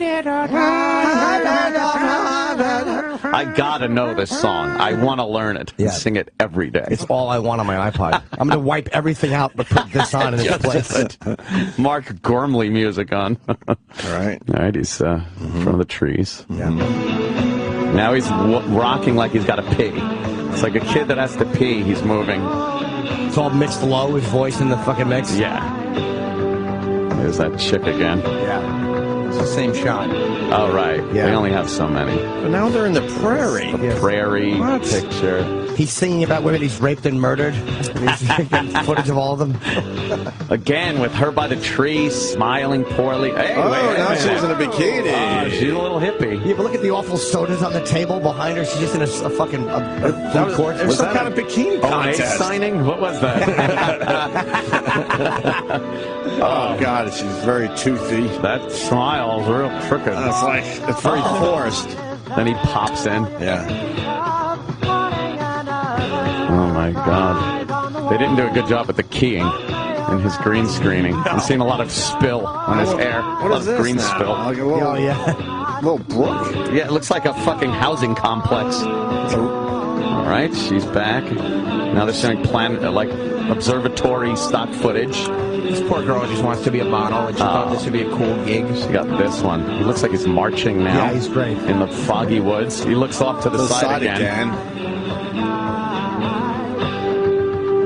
More observatory footage. I could make a complete video with this stock footage. Apollo 11 being... now planet Earth from space. All the planets. Oh, yeah. Now he's going way out of the universe. Oh, that's crazy. Solar system. Now the lunar module landing on the moon. Right. The moon base. What? What does this have to do with anything? What has photos? Yes. They're just, the girl is leaning against the moon rock, and those things from that space movie are attacking her. Remember the fucking the rocks and the moon? Now he's on the moon. Now he's on the moon. But she's back home. Look at her. With a horrible Look at smile that again. smile she makes. She's like, Yeah. Oh, that smile is great. I've seen better smiles on people with Bell's palsy. I've seen fucking a happier at a slave auction where they lift your gums. Oh my God. That is the fuck. That's the worst fucking face I've ever seen. So toothy. Terrible. So doesn't want to smile. But she's got some hangers there. She does have hangers, but you might want to overlook the smile if you could just grab onto those. She's average at best. Oh, of course. But that smile is fucking amazing. Yeah. She could not be looking less longingly. No. Well, was she supposed to look long? I think that's the spirit of the song, that But they're what worlds is, apart. Yeah. Oh, because he's on the moon. Yeah. And she's on the shitty beach. Yeah. Oh, okay. By the lake or pond. That's it. Yes.